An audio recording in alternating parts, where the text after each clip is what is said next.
Hello everyone, Xeno What If here. For anyone who is new to my channel, do not forget to subscribe immediately and also leave a comment down below for any suggestions for new video ideas. Here to bring in the movie of What If Jaune Arc was sent to Toon World. Link down description of the fanfiction of this What If. This is going to be one of the most epic crossovers of RWBY with different types of cartoon shows and Jaune having the power of an imagination and cartoon powers. Listen here YouTube. I do not own anything and this is not a scam. Prologue. Second chance. On the planets known as Remnant, a unique place for many people that were under attack by creatures known as Grimm and academies that trained huntsmen and huntresses. Where people had powers known as auras and semblance to become the world's protectors against many threats against humanity. There was one individual that wanted to become just like his great ancestors, this young boy known as Jaune Arc at the age of 5 telling his mom and dad that he always wants to be a hero. However, his mom and dad always tell them that it is too dangerous and that he should actually choose another career. He was always been made fun of at school and bowling by sisters including their friends. Seeing how weak and useless he was, young Jaune Arc 5-year-old was on top of the edge. Alone in the woods would have gloomy yet depressing mood on his face. Young Jaune, god damn it. Just why can't I just be a hero just like them? Why can't I just train? He remembered the harsh words that his family told him. Mother, all of your sisters are trying to be the best that they could be while you're here doing nothing. Father, I was expecting a son with much potential but looking at you I could say that there is nothing left for you. Sister 1, wow, little brother is such a loser. Sister 2, he can't even defend himself at all. Sister 3, stop being such a weakling for once and stand up for yourself. Sister 4, I wish we didn't have a brother like you. Young Jaune Arc was angry and sad. He tried so hard to press his family homely to proceed with hatred and jeers by them. Young Jaune, you know what to fuck what they say, fuck everything. Why the fuck should I care what they say? You don't want to. I deserve to be fucking dead. Young Jaune Arc did the one thing when no one else couldn't have done at a young age, jumped off the cliff only to end this life with a sickening crunch for him to actually be on the pool on his own blood watching his life fade only for portal of an African bush elephant and Asian elephant trunk dragged him into the portal before the Grimm get to him. Sometime later, the young 5-year-old Jaune Arc was on the hospital bed unconscious. Luckily some doctors were able to heal him up. In young 5-year-old Jaune Arc mindscape. Young Jaune, why must have to suffer? Do you want to be stronger? The young 5-year-old Jaune Arc turned around and surprised as he somewhat of an older version of him, however, wearing somewhat of a cat motorcycle helmet with some kind of leather jackets with jeans, boots and a workout t-shirt. Young Jaune, are you me or me from the future? Older Jaune, well you can say that but not really. You can finally unlock your semblance. A semblance that you had tormented within, that you can actually even bend the laws of reality, have the power of creation and imagination. Young Jaune, you mean a semblance that has the ability just like a cartoon. Older Jaune, yes, your semblance that you unlock sooner that you will have no limits. Young Jaune, why tell me this now? Older Jaune, because this is a mindscape. The two of us are inside your mindscape. For the time being you're being treated in the hospital. But don't worry, you're no longer on the planet known as Remnant, now known on the planet of Earth. Also known as the Toon World, home for cartoons. Where you will have many great mentors to train you which were semblance. And I think you should wake up because you'll have a new family. Unlike your old family mistreated you and neglected you. The young 5-year-old Jaune Arc was happy, crying with joy, and hugged his older counterpart which she also hugged back with a gentle smile behind the cat ear motorcycle helmet. Older Jaune, you should go ahead and enjoy your new life. Back in the real world outside of the young 5-year-old Jaune Arc. As the young 5-year-old Jaune Arc slowly waking up. However, he felt that he was sleeping behind something rough having gray skin as he turned around and was surprised to see an elephant. However, it none other than Mrs. Jumbo, the big female Asian elephant with pink bonnet with a lacy brim and a small bow top, blue rug with a pink border from Dumbo 1941. Mrs. Jumbo, the big female Asian elephant with pink bonnet with a lacy brim and a small bow top, blue rug with a pink border, looking down at the young blonde hair young man patting him with our elephant trunk. Mrs. Jumbo, well, it's good to see you're finally awake, dear. 5-year-old Jaune Arc, you're an elephant and you can talk. That is so weird. Mrs. Jumbo. Well, actually my name is Mrs. Jumbo and I'm guessing I'm the one and Ma Tembo saved you from almost dying. 5-year-old Jaune Arc. I remember. I jumped off the cliff. I thought I was going to die. Ma Tembo the gray, pink, and purple large female African bush elephant with a pink ribbon on her right ear, and also she was the mother of the Lion Guard from the Lion Guard TV show, approached the young boy. Ma Tembo, don't worry about that now. You're safe and you're in the toon world now, a place where anything is possible. 5-year-old Jaune Arc, the toon world. What's that? Optimus Prime, Cyberverse, appeared behind them, his robot form towering over the young boy and the elephants. Optimus Prime. It's a world where cartoons and animation come to life, John. A place where your powers can truly shine. Laser Rod G2 appeared next to Optimus Prime, holding a small cartoony backpack. Laser Rod, and that's where you'll be trained to become the hero you've always wanted to be. We're your new family now, and we'll help you unlock your full potential. 5-year-old Jaune Arc looked around at the various characters from different cartoons and animations. He couldn't believe it, a second chance at life, in a world where his powers could make a difference. 5-year-old Jaune Arc. I don't know what to say. Thank you, all of you, for saving me and giving me a chance at a new life. Mrs. Jumbo, now, let's get you back to our home. We have a lot to show you and a lot to teach you, John. Welcome to the toon world. As they walked away together, 5-year-old Jaune Arc couldn't help but feel a sense of hope and excitement for the future. Chapter number 1, Training.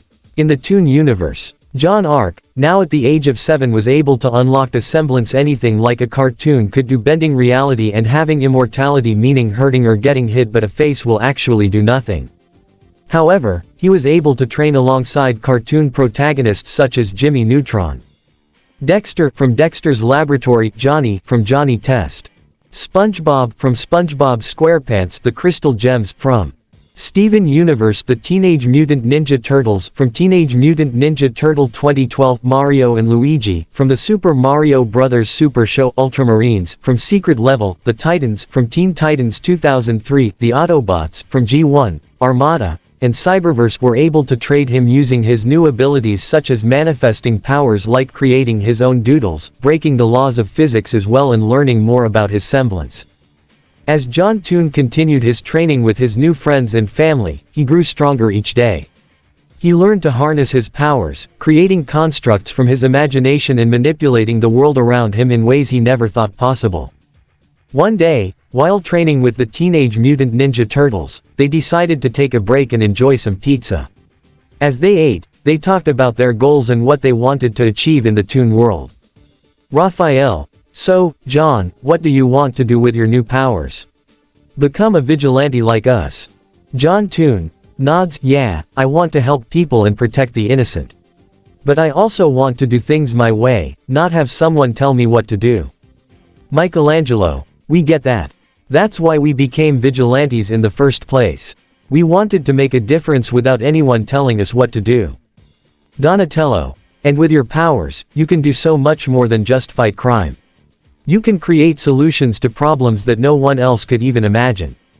Leonardo. Exactly. The toon world is filled with endless possibilities, and with you as one of its heroes, there's no limit to what you can achieve.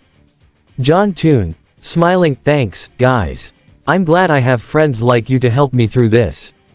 As they finished their pizza, SpongeBob came in with his karate outfit ready for some sparring match with John Toon. SpongeBob. Hey John, do you want to actually have another sparring match with karate with me? John Toon. Sure, why not? After all, I do want to learn more about hand-to-hand combat, which thanks to Leonardo and Robin, Teen Titans 2003. I guess another round of sparring with you doing some more karate would actually get me more stronger than before. SpongeBob. Alright, let's do this. As they began to spar, John Toon used his powers to create various constructs to help him in the fight. He created a giant pencil and used it to deflect SpongeBob's attacks. SpongeBob, on the other hand, used his quick reflexes and agility to dodge John Toon's constructs. After a while, they both started to get tired, and the sparring match began to slow down. SpongeBob noticed that John Toon was starting to struggle, so he decided to use his own powers to help him out. SpongeBob, I've got an idea, John. Let's work together and use our powers to create something that can help us both. John Toon, that's a great idea, SpongeBob. What did you have in mind? SpongeBob, how about we create a giant robot that we can control and use to fight against each other? That way, we can rest for a bit and still have an epic battle. John Toon, excited, that sounds awesome. Let's do it. They both began to focus their powers and imaginations, creating a giant robot made of colorful materials and shapes.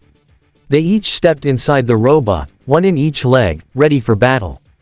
SpongeBob, alright, John, let's see who can defeat our robot first. John Toon, sounds good. May the best hero win. As they fought inside the giant robot, they used their powers to create various weapons and tools to help them in the battle. They took turns controlling the robot, each trying to outmaneuver the other and defeat their creation. After a long and intense fight, the robot finally fell to the ground, damaged beyond repair. John Toon and SpongeBob stepped out of the robot, exhausted but happy with their accomplishment. SpongeBob, laughing, that was so much fun, John. We make a great team. John Toon, grinning, I couldn't have asked for a better friend and training partner, SpongeBob. Let's do it again sometime. As John Toon and SpongeBob walk away after they are done sparring with each other, as far distance his two mother figures Mrs. Jumbo, the big female Asian elephant with pink bonnet with a lacy brim and a small bow top, blue rug with a pink border, and Ma Tembo, the gray, pink, and purple large female African bush elephant standing on all four of their elephant feet, smiling proud at their new son getting stronger with every single sparring alongside his new friends. Mrs. Jumbo, it seems he's really able to get stronger by the minute. Isn't that right, Ma Tembo?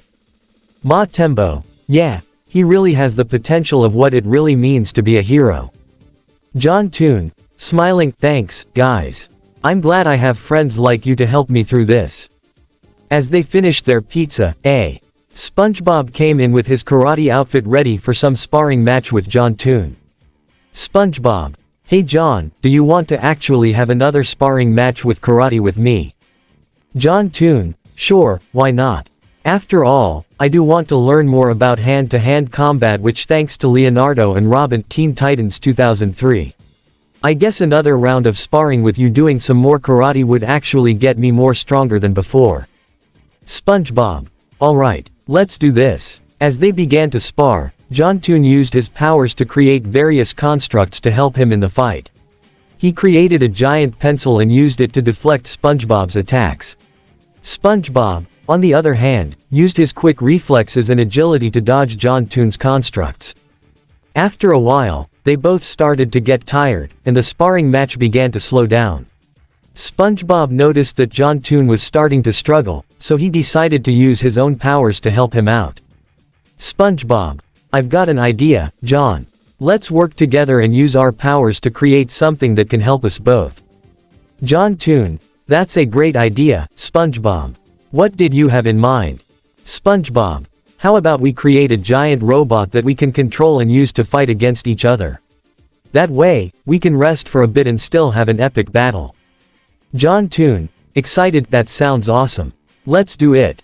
They both began to focus their powers and imaginations, creating a giant robot made of colorful materials and shapes. They each stepped inside the robot, one in each leg, ready for battle. SpongeBob, alright, John, let's see who can defeat our robot first. John Toon, sounds good. May the best hero win. As they fought inside the giant robot, they used their powers to create various weapons and tools to help them in the battle. They took turns controlling the robot, each trying to outmaneuver the other and defeat their creation. After a long and intense fight, the robot finally fell to the ground, damaged beyond repair. John Toon and SpongeBob stepped out of the robot, exhausted but happy with their accomplishment. SpongeBob, laughing, that was so much fun, John. We make a great team. John Toon, grinning, I couldn't have asked for a better friend and training partner, SpongeBob. Let's do it again sometime. As John Toon and SpongeBob walk away after they are done sparring with each other, as far distance his two mother figures Mrs. Jumbo the big female Asian elephant with pink bonnet with a lacy brim and a small bow top, blue rug with a pink border and Ma Tembo the gray, pink, and purple large female African bush elephant standing on all four of their elephant feet smiling proud at their new son getting stronger with every single sparring alongside his new friends. Mrs. Jumbo, it seems he's really able to get stronger by the minute, isn't that right, Ma Tembo?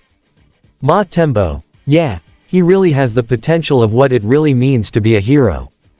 John Toon continued to train with his new friends and family, always striving to become a better hero.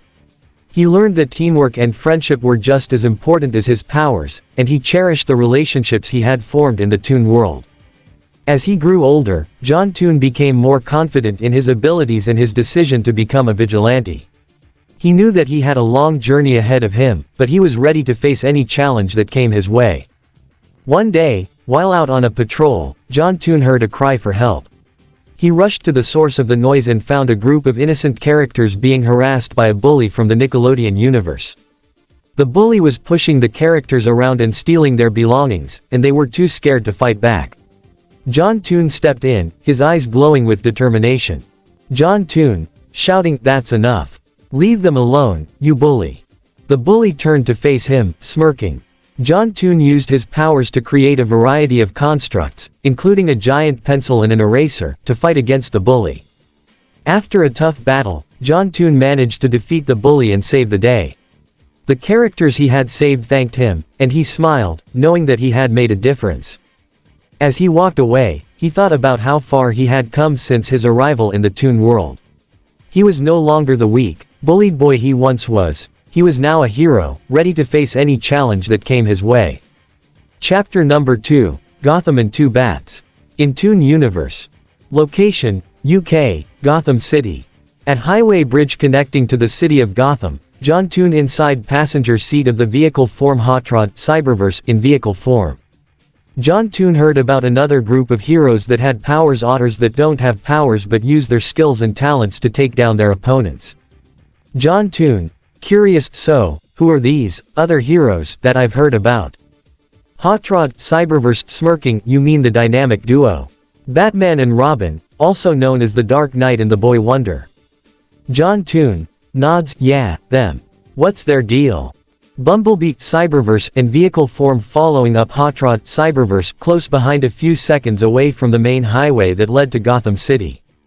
Bumblebee, chiming in, they're kind of like us, John. They use their skills, intelligence, and technology to fight crime and protect the innocent.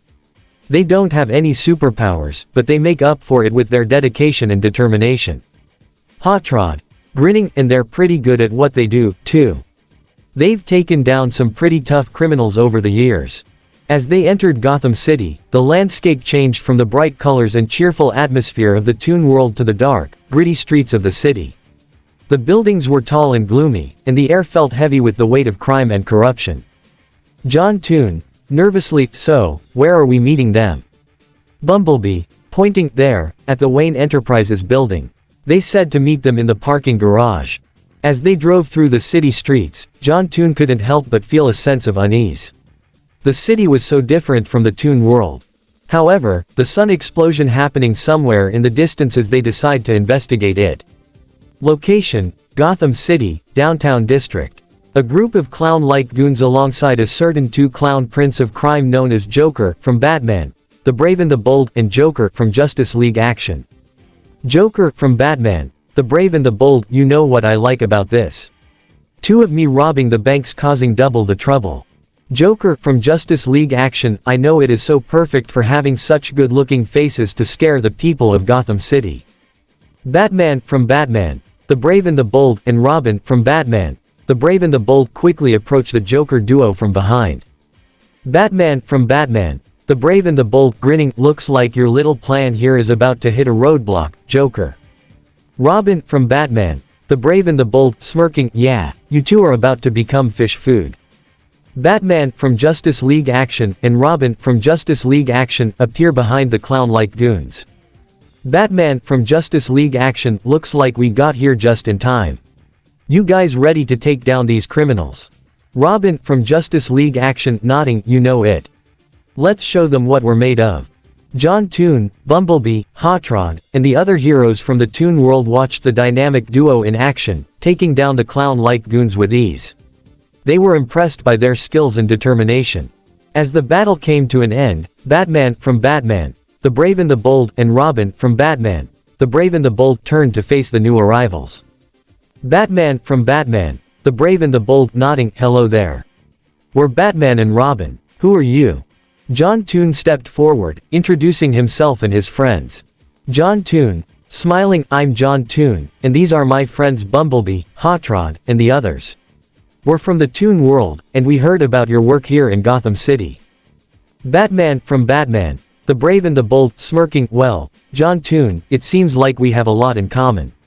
We're always ready to help those in need, no matter the cost."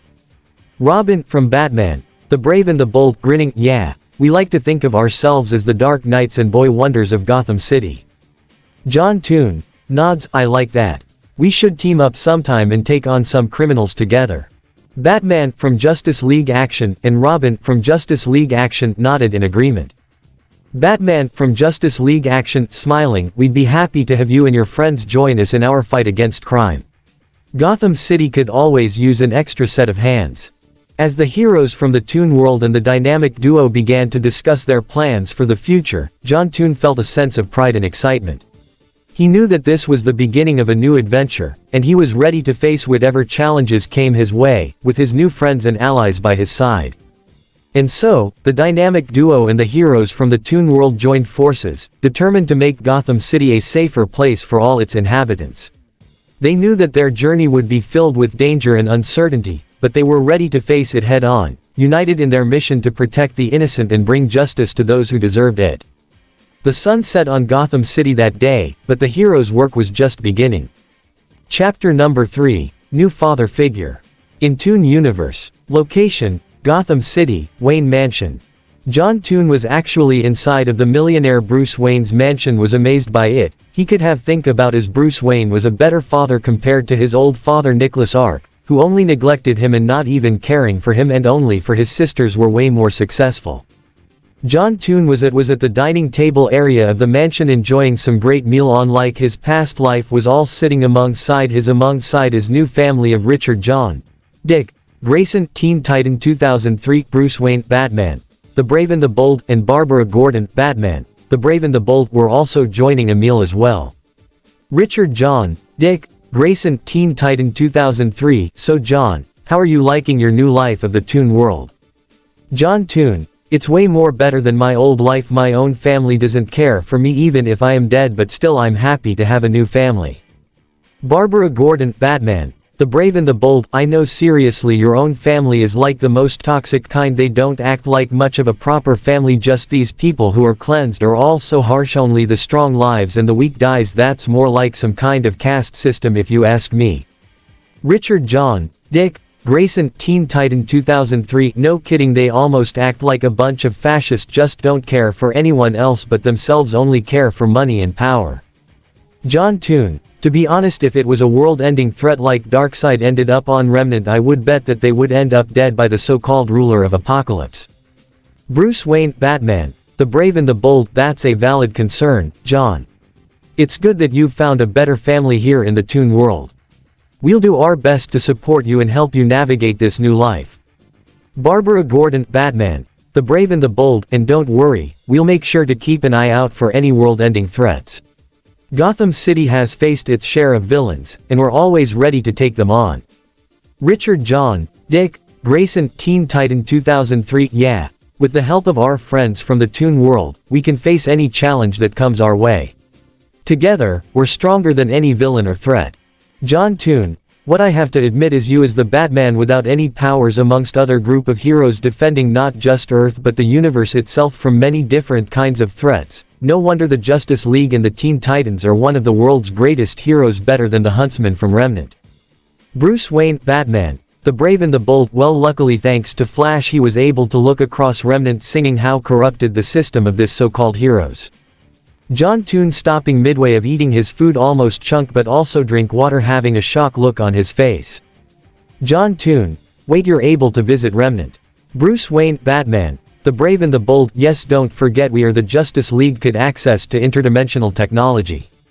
Not to mention, it seems that Barry Allen was right about your so-called heroes known as huntsmen and huntresses. Some of them are good, however I could tell the other parts are nothing more of a bunch of corrupted thugs that only care for fame, money and power, such greedy ambitions, not even caring for the safety of the people. Richard John, Dick Grayson, Teen Titan 2003. It's a shame that some people in positions of power abuse their authority like that. But we're here to make sure that doesn't happen in the Toon world. Barbara Gordon, Batman, The Brave and the Bold, and with you on our side, John, we're even stronger. Together, we'll make sure that the Toon world remains a safe and happy place for everyone. John Toon, thank you all for accepting me into your lives. I promise to do my best to be a good son and a good friend. I'll never forget the lessons I've learned here, and I'll use them to become the best version of myself. Bruce Wayne, Batman, The Brave and the Bold, placed a hand on John's shoulder, smiling warmly. We're glad to have you, John. Remember, we're always here for you, no matter what. Barbara Gordon, Batman, The Brave and the Bold, nodded in agreement, giving John a tight hug. We love you like a brother, and we'll stand by you through thick and thin. After they were done eating their meal, Alfred came in to help clean the dishes, as the Bat family alongside John Toon were ready for their next training session in the Batcave. As they entered the Batcave, John Toon was awestruck by the vast array of high-tech equipment and weapons lining the walls. He couldn't help but marvel at the sheer amount of preparation and dedication that went into keeping Gotham City safe. Bruce Wayne, Batman, The Brave and the Bold, noticed John's curiosity and smiled. Welcome to the Batcave, John. This is where we train and prepare for our missions. Feel free to explore, but be careful, some of these gadgets are not for the faint of heart. Richard John, Dick Grayson, Teen Titan 2003, chimed in. Don't worry, we'll show you the ropes. We've been training together for years, and we're always learning new things. John Toon nodded, his eyes wide with excitement. I can't wait to learn from the best. Let's get started. The group began their training session with a series of physical exercises, focusing on hand-to-hand combat and agility. John Toon quickly found himself pushed to his limits, but the encouragement from his new friends kept him going. As they continued training, Bruce Wayne, Batman, The Brave and the Bold, and Richard John, Dick Grayson, Teen Titan 2003, took turns explaining the importance of teamwork, communication, and problem-solving in their missions. Barbara Gordon, Batman, The Brave and the Bold, observed John's progress, offering advice and guidance when needed. Remember, John, it's not just about being strong or fast. It's about using your strengths and weaknesses to your advantage. And don't be afraid to ask for help when you need it. John Toon nodded, taking in their words of wisdom. He could feel his confidence growing with each passing moment, knowing that he was part of a team that truly cared for one another. As the training session came to an end, John Toon felt a sense of accomplishment and pride. He knew that he still had a long way to go, but he was determined to become the best hero he could be. Bruce Wayne, Batman, The Brave and the Bold, placed a hand on John's shoulder once more. You did well today, John. Keep up the good work, and remember, we're always here for you. Barbara Gordon, Batman, The Brave and the Bold, added, we're proud of you, John. You've come a long way in such a short time. Richard John, Dick Grayson, Teen Titan 2003, grinned, that's the spirit. Keep pushing yourself, and you'll be a true hero in no time. As they left the Batcave, John Toon felt a sense of unity and camaraderie that he had never experienced before. He knew that with his new family and friends by his side, he could face any challenge that came their way. And so, the journey continued for John Toon and the Bat family, as they worked together to protect the innocent and bring justice to those who deserved it. The Toon world had found its newest hero, and the citizens of Gotham City couldn't have been more grateful. Chapter number 4, Mother's Day. In Toon Universe. Location, USA. John Toon inside of the vehicle form of Hotrod Cyberverse, driving to the circus where his first mother figure is Mrs. Jumbo, the big female Asian elephant with pink bonnet with a lacy brim and a small bow top, blue rug with a pink border, mother figure. John Toon, to himself, today is Mother's Day, I got her some gifts. As John Toon arrived at the circus, he parked his vehicle form Hotrod Cyberverse and made his way towards the elephant enclosure. He could see Mrs. Jumbo, the big female Asian elephant with pink bonnet with a lacy brim and a small bow top, blue rug with a pink border, mother figure, in the distance. Before John Toon could approach Mrs. Jumbo, the big female Asian elephant with pink bonnet with a lacy brim and a small bow top, blue rug with a pink border, he realized about his second mother figure, also known as Ma Tembo, the gray, pink, and purple large female African bush elephant, that she was living in Africa. John Toon, oh crap. I forgot to actually get Ma Tembo her own Mother Day's gift and hug as well. Then again, I could ask Wheeljack to make a ground bridge to go to Africa. As John Toon walked up to the big motherly Asian elephant known as Mrs. Jumbo, the big female Asian elephant with pink bonnet with a lacy brim and a small bow top, blue rug with a pink border, standing on all four legs talking to the other circus elephants such as Debbie, Misty, Lolly, Tamara, Giddy, Prissy, Catty, and the matriarch.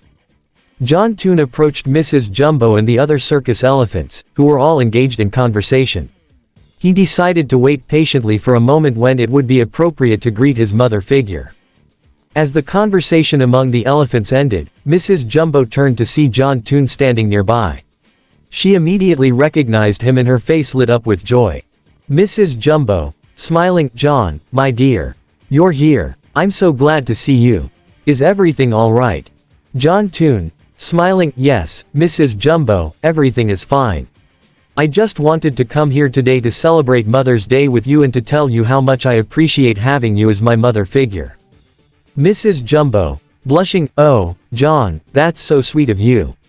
I'm so grateful to have you in my life, and I'm always here for you, no matter what." As they continued their conversation, John Toon decided to tell Mrs. Jumbo about his other mother figure, Ma Tembo, who was living in Africa. John Toon, smiling, "Mrs. Jumbo, I want you to know that I have another mother figure, Ma Tembo, who lives in Africa. I wanted to get her a gift and hug her as well today, but I guess I forgot. Do you think you could help me find a way to reach her?" Mrs. Jumbo, thinking, "Of course, my dear. I understand how important it is to celebrate Mother's Day with both of your mother figures. I can help you find a way to connect with Ma Tembo. We can use the circus's resources to create a ground bridge that will take us to Africa." John Toon, excited, "Really? That would be amazing. Thank you so much, Mrs. Jumbo. I promise I'll make sure to get Ma Tembo a gift and hug her as well." With Mrs. Jumbo's help, John Toon was able to create a ground bridge using the circus's resources, which took them to Africa. They found Ma Tembo, the gray, pink, and purple large female African bush elephant, and greeted her with open arms. John Toon, smiling, "Ma Tembo, I'm so glad to see you. I wanted to come here today to celebrate Mother's Day with you and to thank you for being such an amazing mother figure in my life." Ma Tembo, smiling, "Oh, John, my dear. I'm so happy to see you too. I've been thinking about you and hoping that you would visit me someday." John Toon handed Ma Tembo a beautifully wrapped gift, and she carefully opened it. Inside, she found a stunning gray, pink, and purple rug, which represented the colors of her majestic fur. Ma Tembo, teary-eyed, "John, this is the most wonderful gift. I love it so much. Thank you, my dear." John Toon, smiling, "You're welcome, Ma Tembo. I'm so grateful to have you as my second mother figure. You've been there for me when I needed it the most, and I wanted to show my appreciation."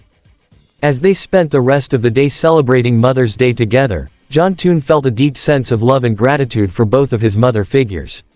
He knew that with their support and guidance, he could face any challenge that came his way. With a heart full of love and a promise to visit more often, John Toon said his goodbyes to Mrs. Jumbo and Ma Tembo, hopping into Hot Rod Cyberverse and driving back home. He knew that he had two amazing mother figures who would always be there for him, no matter where life took him. Chapter number 5, Back at Remnant. On the planet of Remnant. Location, Remnant, Arc Clan residence. Many of the elders including John's sister about John's death, as many did not care for the weak of the Arc Clan, seeing that they're nothing more but a bunch of hypocrisy bastards that only care for money and power. Especially the most corrupted one out of them all being Mason Arc, not even caring for the well-being of many of the weakest Arcs of the Arc clan, especially Jaune Arc, who's already dead. Who doesn't care as much? However, over some time ago, A lot of the strongest arcs were killed off by unknown creatures that were not actually grim. As the two members of Kronos known as Baldur and Kranz go out to investigate what happened to the minis, the strongest members of the Arc clan are killed by unknown creatures. Baldur, how about that makes for many of the strongest to be killed by unknown creatures. Kranz, remembered to focus on our mission task. As Baldur and Kranz looked around to see a horrific sight of many disarmed limbs and corpses of many of the strongest members of the Arc clan brutally killed and were eaten. Baldur, bloody hell, what happened here? Kranz, I have no idea. However, out from one of the bushes came known as a parademons alongside even more parademons growling and snarling directly at both Baldur and Kranz. Baldur, what the hell? Kranz, what are those things? They don't seem to be grim. Both Baldur and Kranz fought against the army of parademons using their weapons and semblance against many of the beasts were able to kill a few of them. Baldur, damn, these things are even living and made of machines as well. Kranz, we should retreat. Baldur, like how we're going to die by. Only for Omega beams punching holes through Baldur for his limp body to fall on the ground with a pool of blood everywhere as it was none other than Darkseid, ruler of Apocalypse. Darkseid, how pathetic, if these are the so-called strongest of the Arc clan. Kranz looked directly at the Darkseid, he felt fear for the first time looking directly at the being that he was looking at, death itself. Kranz, I'll kill you. However, only for Darkseid to grab Kranz by the head, causing him to be slammed against the ground so hard. His bones broken. Sometime later Kranz was on the ground, bones broken. His ore was beyond damaged and his semblance was so useless against someone who was so powerful, such as Darkseid. Kranz, have mercy. Darkseid, sorry but I don't show any mercy. To a runt like you. As Darkseid grabs his head, willing to end it in a brutal way, such a squeezing until he drops dead, only for a voice to stop him. That is enough. Darkseid presume that we will do other things with him. As a boom tube opened, or known as a ground bridge opened, revealing Eggman from Sonic Prime and Evo Robotnik from the Adventures of Sonic the Hedgehog alongside two Megatrons, Transformers Armada and Transformers G1. Evo Robotnik from the Adventures of Sonic the Hedgehog, how about we can roboticize him and make us become our servants? Megatrons, Transformers Armada and Transformers G1, yes.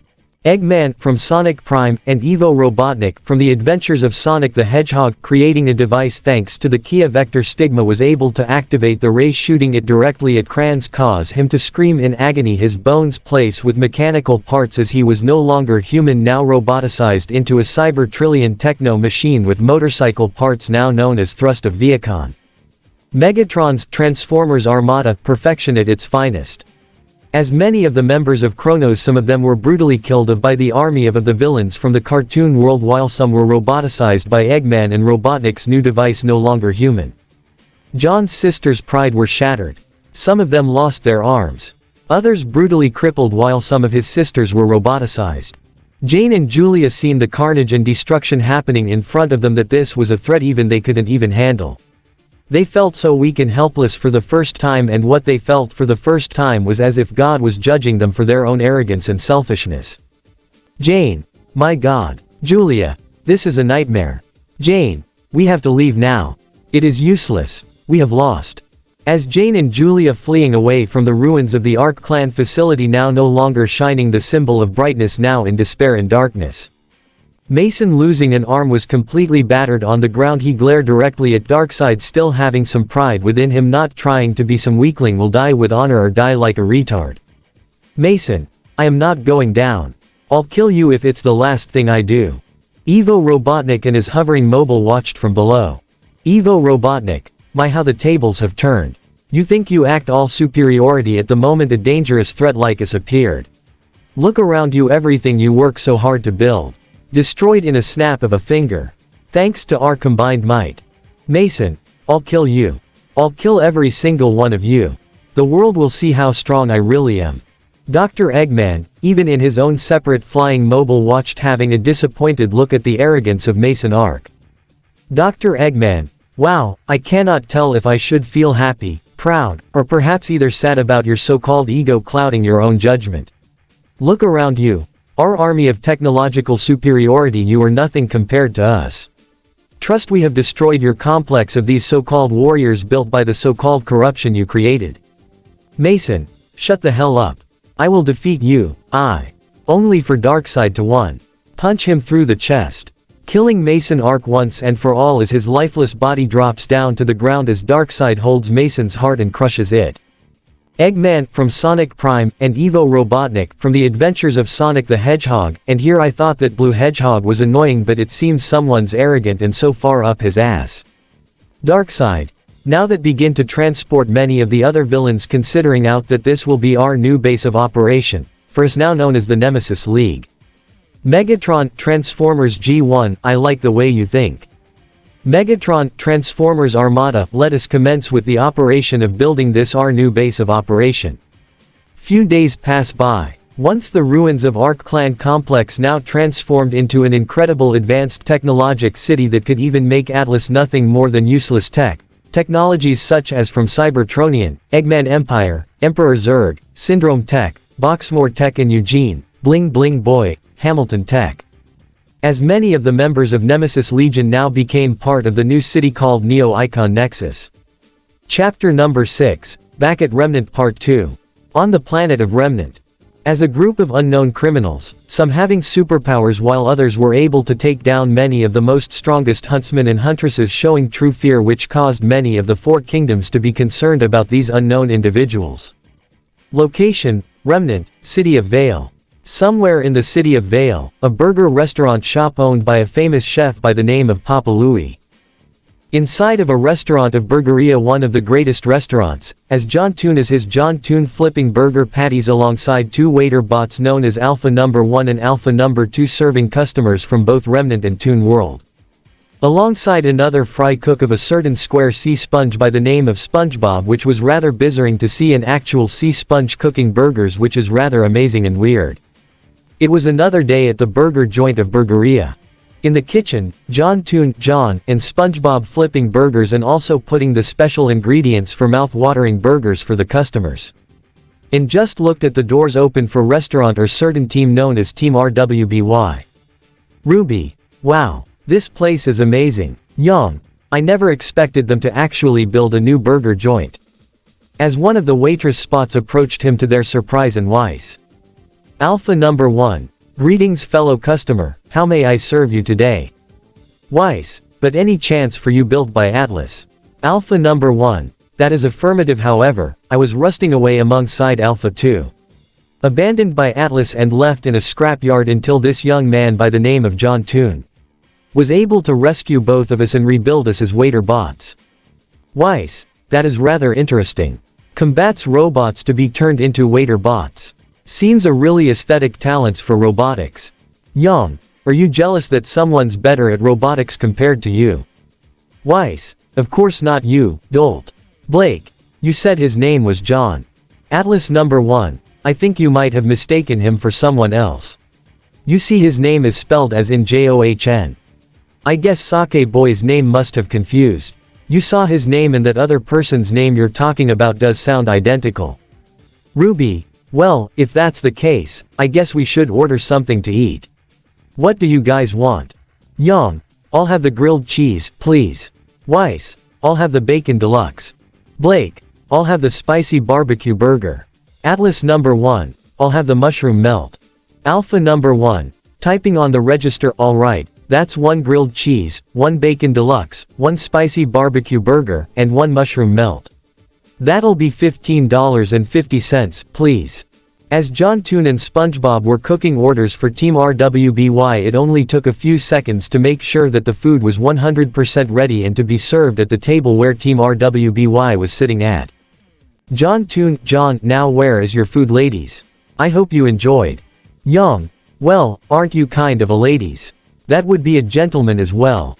Weiss, Young, we're trying to flirt with person that was cooking our food for us. John Toon, John, having a sweat drop and decide to return to the kitchen with SpongeBob waiting. SpongeBob, so exactly my dose for ladies. John Toon, John, to be honest I have no idea.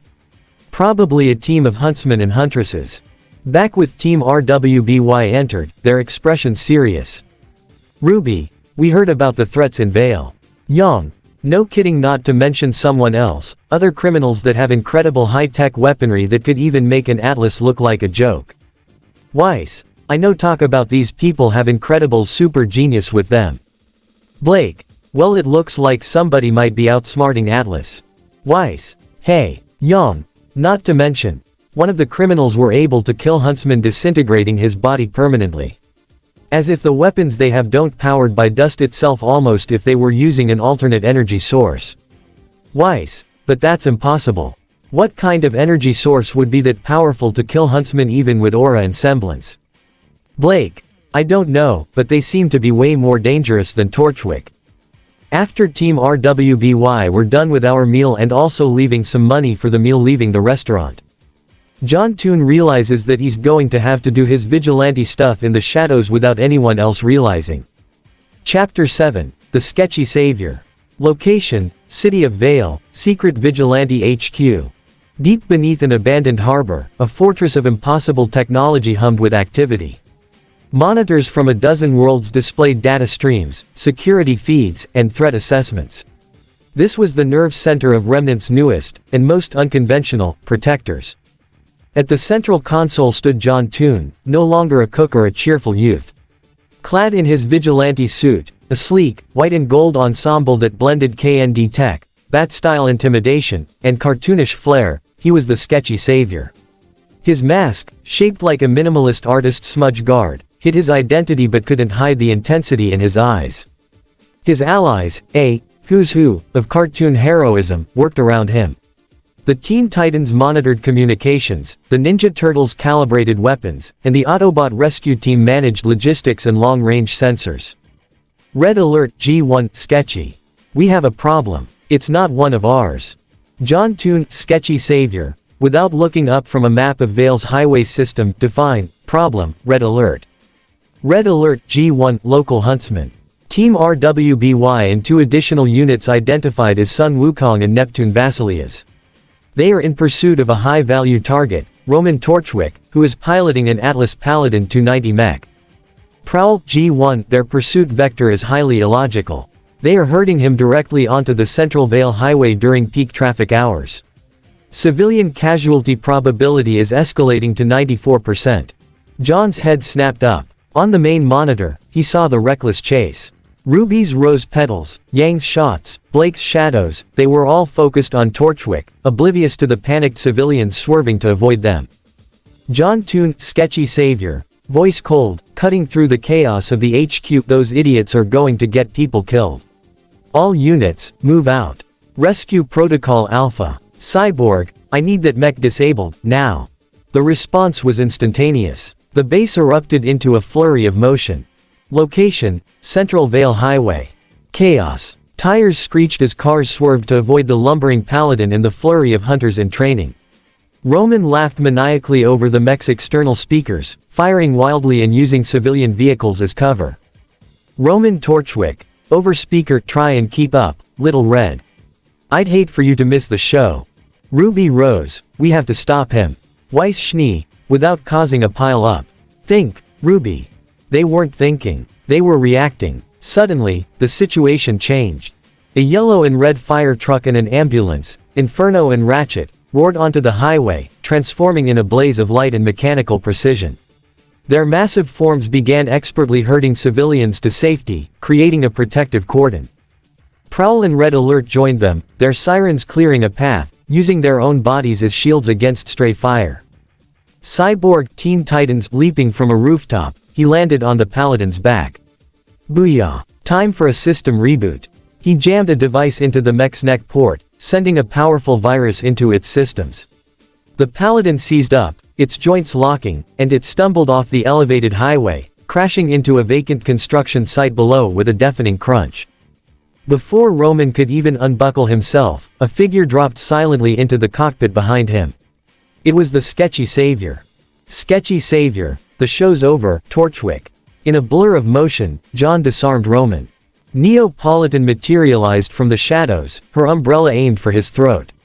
John didn't flinch. He held up his hand, and a giant, cartoonish pencil appeared. With a swift motion, he didn't block her attack, he erased the blade of her umbrella and a section of her torso. She gasped, flickering in and out of existence for a terrifying second before collapsing, her form destabilized but not fatal, a temporary erasure. Roman stared in horror. You killed her. Sketchy savior, she'll be back. You won't. His voice was devoid of mercy. Before Roman could plead, the eraser on the pencil's end swiped across his head. There was no blood, no gore. Roman Torchwick simply vanished, erased from existence. Team RWBY, Sun, and Neptune arrived at the crash site, weapons drawn, just in time to see the sketchy savior standing over Neo's flickering form and the empty pilot's seat. Ruby rose. Stop right there. Weiss Schnee, identify yourself. Are you working with Torchwick? The sketchy savior didn't answer. He just turned, his masked gaze sweeping over them with palpable disdain. The Autobots transformed, their massive weapons systems whirring as they aimed at the young huntsman. Prowl, G1, stand down. You are not the authorities here. Inferno, G1, we've got a situation that needs containin'. And you kids are part of the problem. The argument was cut short by a heart-wrenching sound, a baby's cry. Ratchet was crouched by a wrecked car, his medical scanners humming over a little girl. Her arm was gone, severed in the chaos. Her mother lay lifeless beside her. Ratchet, G1, his voice a low, grim rumble, I've stabilized her, but we were too late for the mother. The collateral damage from your heroics. The color drained from Ruby's face. Weiss looked like she'd been slapped. Blake took a step back, her ears flattening against her head. Sun and Neptune looked sick. Sketchy savior. His voice was quiet, but it carried the weight of a judgment. Is this what you call justice? He gestured to the crying child. Is this your victory? Your people are greenhorns. Reckless, incompetent loose cannons who use civilians as bargaining chips. Yang Xiaolong, fueled by guilt and rage, stormed forward and grabbed him by the collar. Hey, we were trying to stop him. We didn't mean for this to happen. Sketchy savior, your intentions are irrelevant. Only the results matter. With a move too fast to follow, he broke her grip, swept her leg, and delivered a precise strike to her head that dropped her unconscious to the ground. He stood over her, pointing an accusing finger at the rest of the stunned team. You risk lives for your pride. You call this being a hero. I see a failure. Without another word, he turned. His team fell in behind him, the Autobots transforming, the Titans leaping away, the Turtles melting into the shadows. They left Team RWBY standing amidst the wreckage, the sound of a crying child the only monument to their failure. Location, Beacon Academy, Headmaster's office. The next morning, the incident was the only thing on the news. General James Ironwood, slamming a fist on Ozpin's desk, vigilantes. Armed with technology I can't even classify. They executed a man in the street, Ozpin. They need to be found and detained. Professor Ozpin, sipping his hot chocolate, his expression unreadable. James, the footage clearly shows they also saved 17 civilians who would have certainly died in the crossfire. They neutralized a high-priority target that has eluded both our forces and the Vale Police for months. And they did it after your own prototype mech was stolen and used to terrorize the city. He turned his monitor, showing compiled data. In the past 72 hours, this sketchy savior and his associates have dismantled 3 White Fang operations, rescued 24 kidnapping victims, and now stopped Torchwick. Their efficiency is staggering. Ironwood's face was a mask of frustrated fury. His authority, his military's capability, was being shown up by a group of unknowns. Ozpin, locking them up would be the height of foolishness. They are not our enemies. They are a symptom of a system that is failing to protect people. And right now, James, they are doing a better job than we are. As Ironwood stormed out, his ego thoroughly shattered, Ozpin looked out over his kingdom. A new player had entered the game, one who played by rules nobody understood. He took a slow sip from his mug. The game had just become much more interesting. Chapter 8. Welcome to Vortex Flare City. The news spread across Remnant like wildfire. Not the destructive kind, the kind that sparked hope. The kind that made people look up from their scrolls and say, wait, is this real? Live feed, VNN, Vale News Network.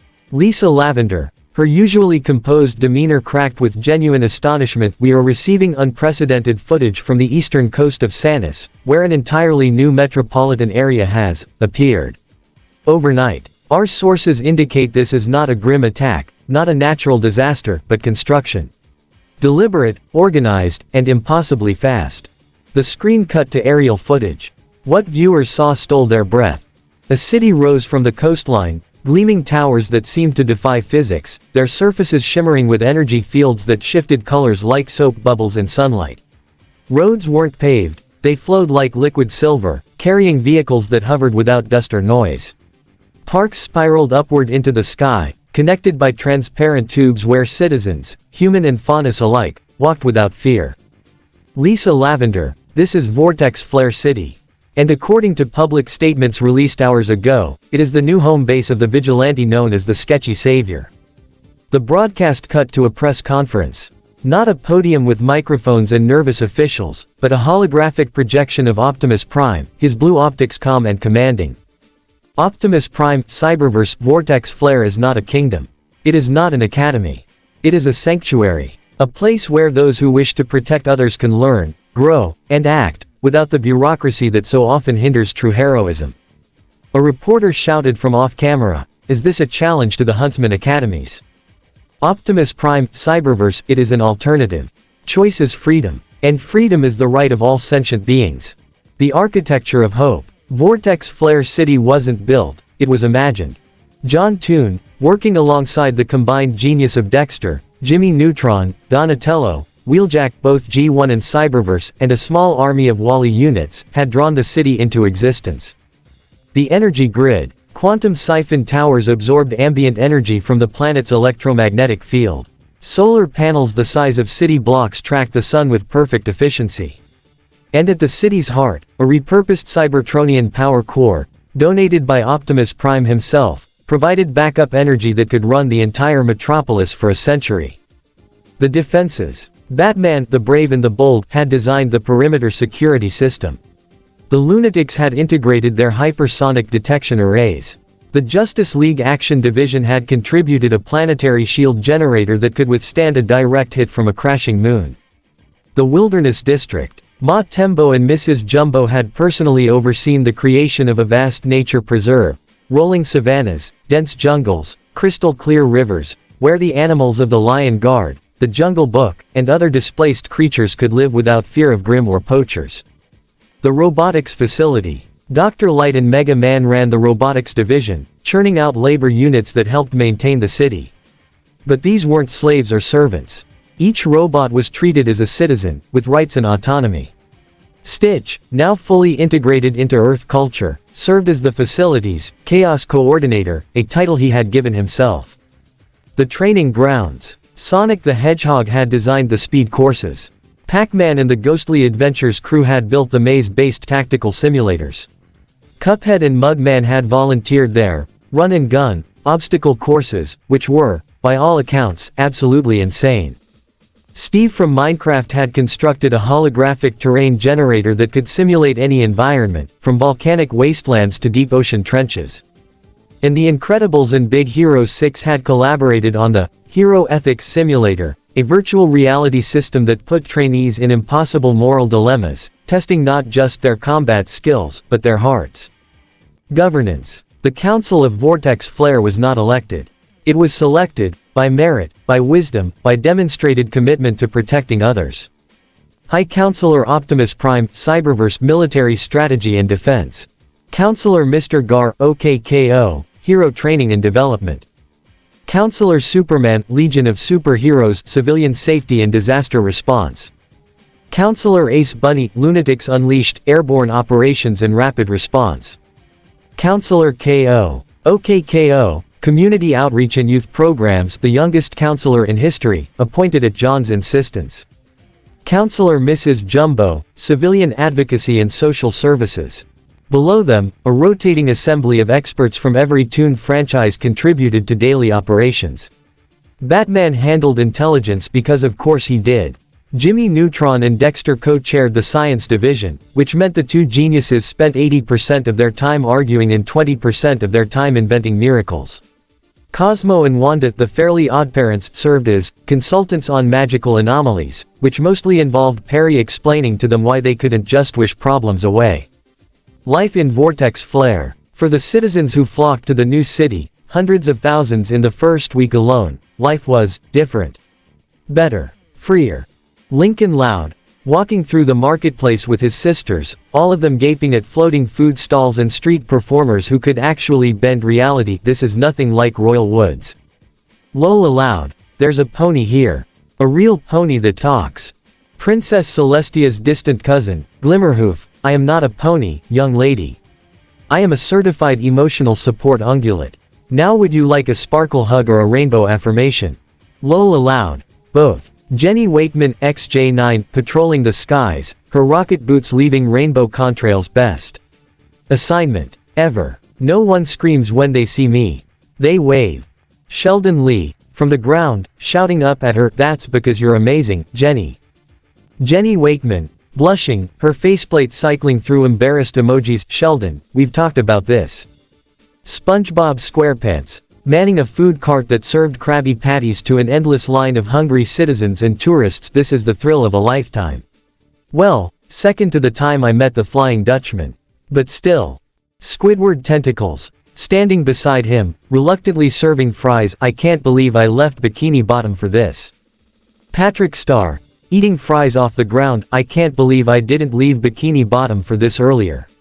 The dirt here tastes like Wonka bars. Squidward Tentacles, Patrick, that's not dirt. That's, actually, I don't want to know. The reaction of Remnant. The kingdoms were conflicted. Atlas was defensive. General Ironwood held an emergency press conference in which he insisted that no foreign power has the right to establish sovereign territory on the continent of Sanus without council approval. When asked who, exactly, was going to enforce that, he had no answer. Vacuo was intrigued. Several of their top huntsmen had already applied for cultural exchange programs with Vortex Flare, which everyone knew was code for, I want to see that giant robot city with my own eyes. Mistral was silent. Their council had not yet issued a statement, but rumors swirled that several noble families were attempting to arrange marriages with Vortex Flare citizens to gain access to its technology. Vale was welcoming. Cautiously, nervously, but welcoming. The people of Vale had witnessed the sketchy savior save lives while their own heroes had failed. They remembered the crying child on the highway. They remembered the mother who didn't come home. And now they saw a city that promised safety. True safety. The kind that didn't come with fine print or political agendas. John's vision. From the highest tower in Vortex Flare, John Toon looked out over his creation. He wasn't wearing the sketchy savior mask. Just his civilian clothes, jeans, a graphic t-shirt featuring a cartoon elephant, and his signature cat-eared beanie. John Toon, quietly, to himself. They said I was useless. Weak. A failure. Behind him, Mrs. Jumbo placed her trunk gently on his shoulder. Mrs. Jumbo, and now, dear. John Toon, smiling, tears in his eyes. Now I've built a city that Atlas can't match. A safe haven for anyone who needs it. A place where people can be happy. Mrs. Jumbo, your parents would be proud. John Toon, my real parents are the ones who raised me. Who saved me from that cliff. Who taught me that being different isn't a weakness, it's a superpower. He turned and hugged his elephant mother, his face buried in her warm, gray side. John Toon, thank you, Mom. For everything. Mrs. Jumbo, her eyes watering, cartoon tears, big and sparkling. You were always worth saving, John. From the moment we pulled you through that portal. Don't you ever forget that. The first official day, the grand opening of Vortex Flare City was chaotic. Because of course it was. The ceremony was scheduled for noon. At 11:47 a.m., a group of rogue Atlas military drones, still operating on outdated orders, attempted a flyover to assess the threat level. They were met by the lunatics unleashed. Ace Bunny, Sonic sabering a drone in half. Sorry, folks. Airspace is closed. Lexi Bunny, using her enhanced vision to target their control systems. Who sent these things? Their programming is ancient. Tech E. Coyote, plugging into one of the drones mid-flight. Give me 30 seconds, 20, 10. And hacked. They're on our side now.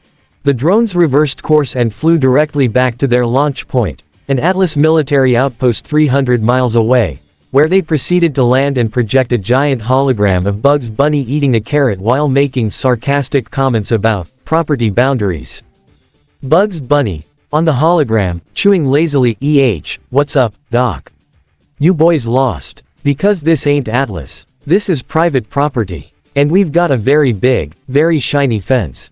So how about you turn them drones around and we forget this ever happened, huh? The outpost's commander ordered a retreat.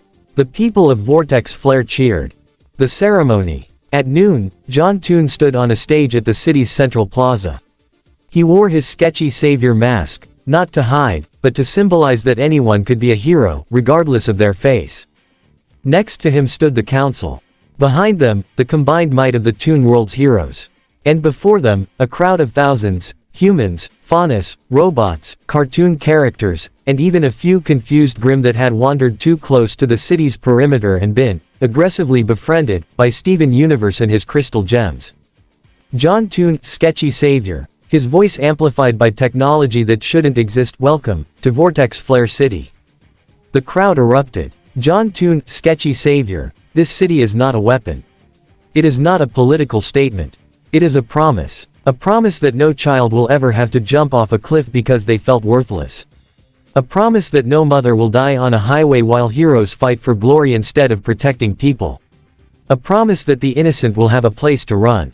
He paused, looking out at the sea of faces. John Toon, sketchy savior, I was that child. I stood on that cliff. I felt the wind against my back and I thought, no one will miss me. No one will care. The crowd went silent. John Toon, sketchy savior, I was wrong. Someone did care. Someone's. A family I never expected found me. Saved me. Gave me a second chance. And now, I want to give that same chance to all of you. He raised his hand, and from his palm, a cascade of golden light erupted into the sky, shapes forming, colors blooming, resolving into a massive, beautiful mural that stretched across the clouds. The mural showed a young boy, falling, reaching out. And below him, two elephants, one Asian, one African, lifting him up. Surrounding them, a circle of heroes from 100 different worlds, all holding hands, all smiling. John Toon, sketchy savior, this is Vortex Flare. The city of second chances. The city of hope. And as long as I draw a breath, it will stand. Epilogue, the invitation. That evening, as the celebrations continued below, John sat in his tower office, reviewing the day's reports. A knock at the door. John Toon, come in. The door opened, revealing a familiar figure in green armor, her red hair pulled back in a severe ponytail. Kira Nikos, her voice steady, but her eyes betraying her nerves. The sketchy savior, I presume. John Toon, sketchy savior, removing his mask, revealing his face. John Toon. But my friends call me John. Kira's composure cracked slightly. You're young. Younger than me, even. John Toon, age doesn't determine capability. Ask K.O. He's 8 and he's on my council. Kira Nikos, I wanted to thank you. For saving those people on the highway. For building this place. She struggled to find the words. For showing us that there's another way. John Toon, leaning back in his chair, studying her, you're not here just to thank me, are you? Kira Nikos, no. She stepped forward, her hand reaching into her armor. John tensed, but she pulled out a folded piece of parchment, old and worn. I found this. In the ruins of an old village. It's about you. About the son of the elephant and the light. About a hero who would come from another world to save Remnant from itself. John unfolded the parchment. The handwriting was ancient, the ink faded, but the drawings were unmistakable. Cartoon elephants. A boy with a pencil. A city in the clouds. John Toon, whispering, a prophecy. Kira Nikos, the world is changing, John Toon. And I think you're the one changing it. She knelt, her head bowed. Kira Nikos, I want to help. Not as a student of Beacon, but as a citizen of Vortex Flare. Train me. Teach me your way. Let me be part of something real. John was silent for a long moment.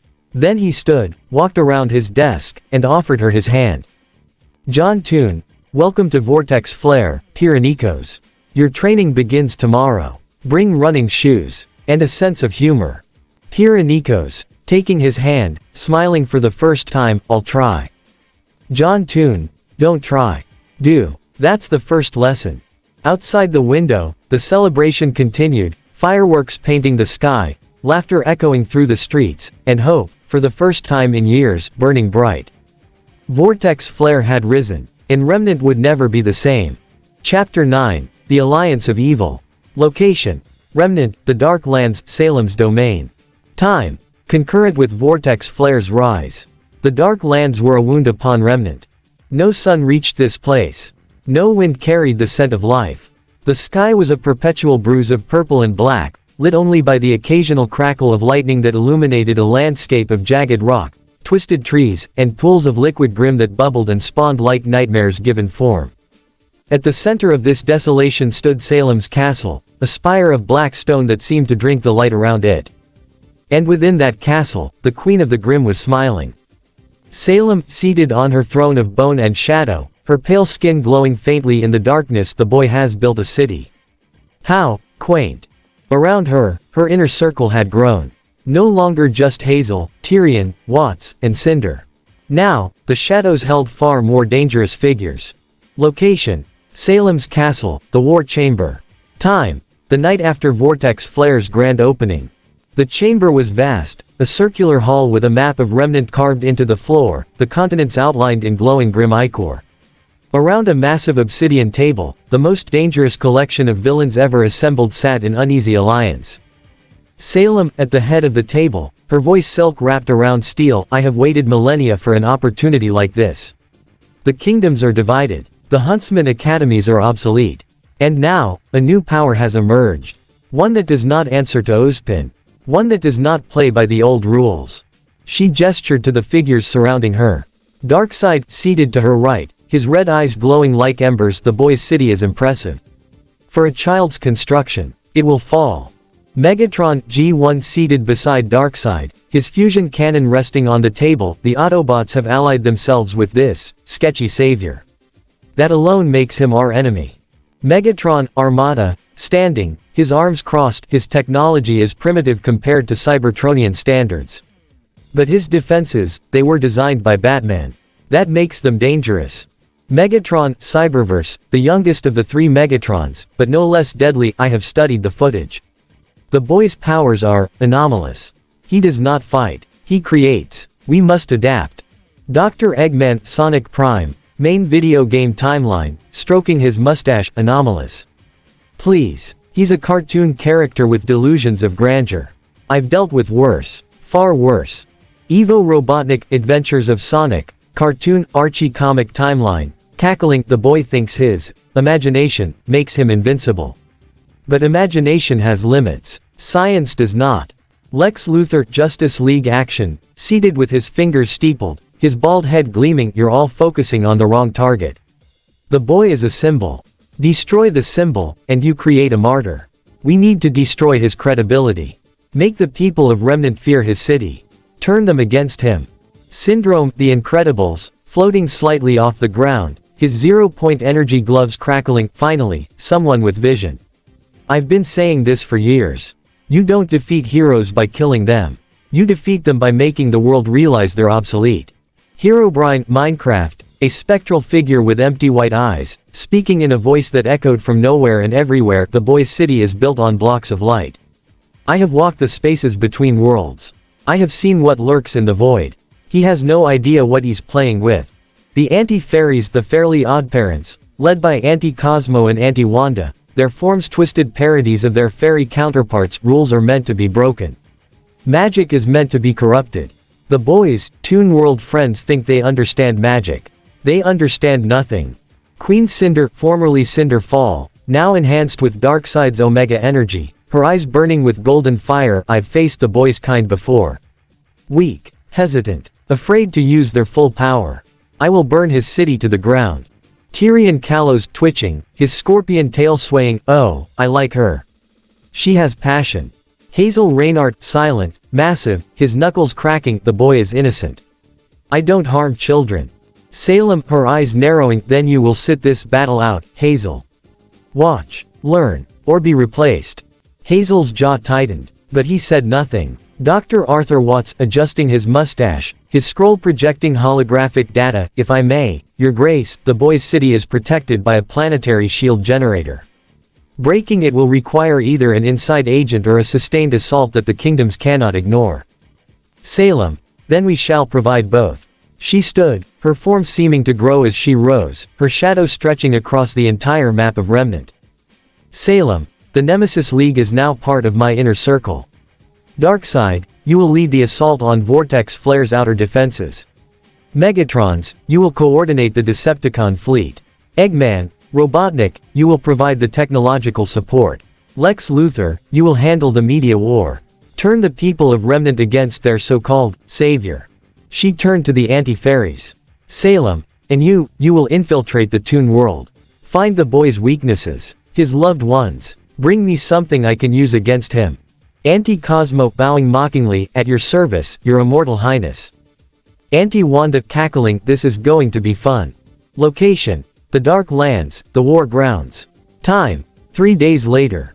Outside Salem's castle, an army was gathering. Not just Grimm, though there were millions of those, their black forms writhing across the landscape like a living tide. But other things as well. The Decepticon Armada. Ships descended from the sky, massive warships from 3 different timelines, their hulls bristling with weapons that made Atlas's fleet look like children's toys. Megatron G1 stood on the bridge of the Nemesis, his fusion cannon aimed at the horizon. Megatron Armada commanded the tidal wave, a ship so large it blotted out the sun.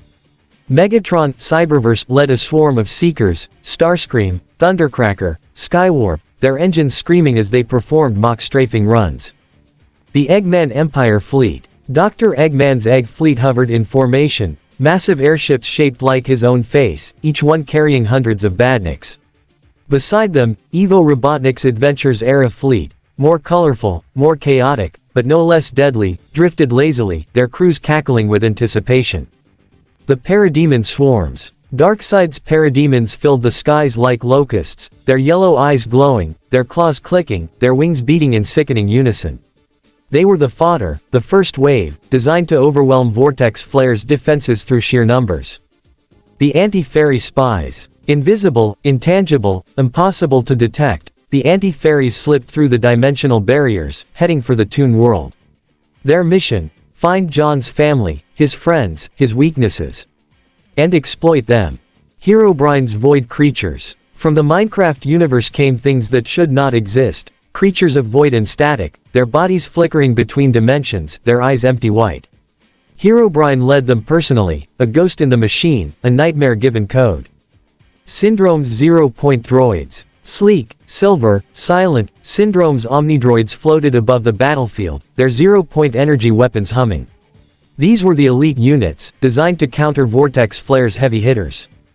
The Legion of Doom. Lex Luthor had brought his own team, not the full Legion that would come later, but a strike force of Justice League action villains.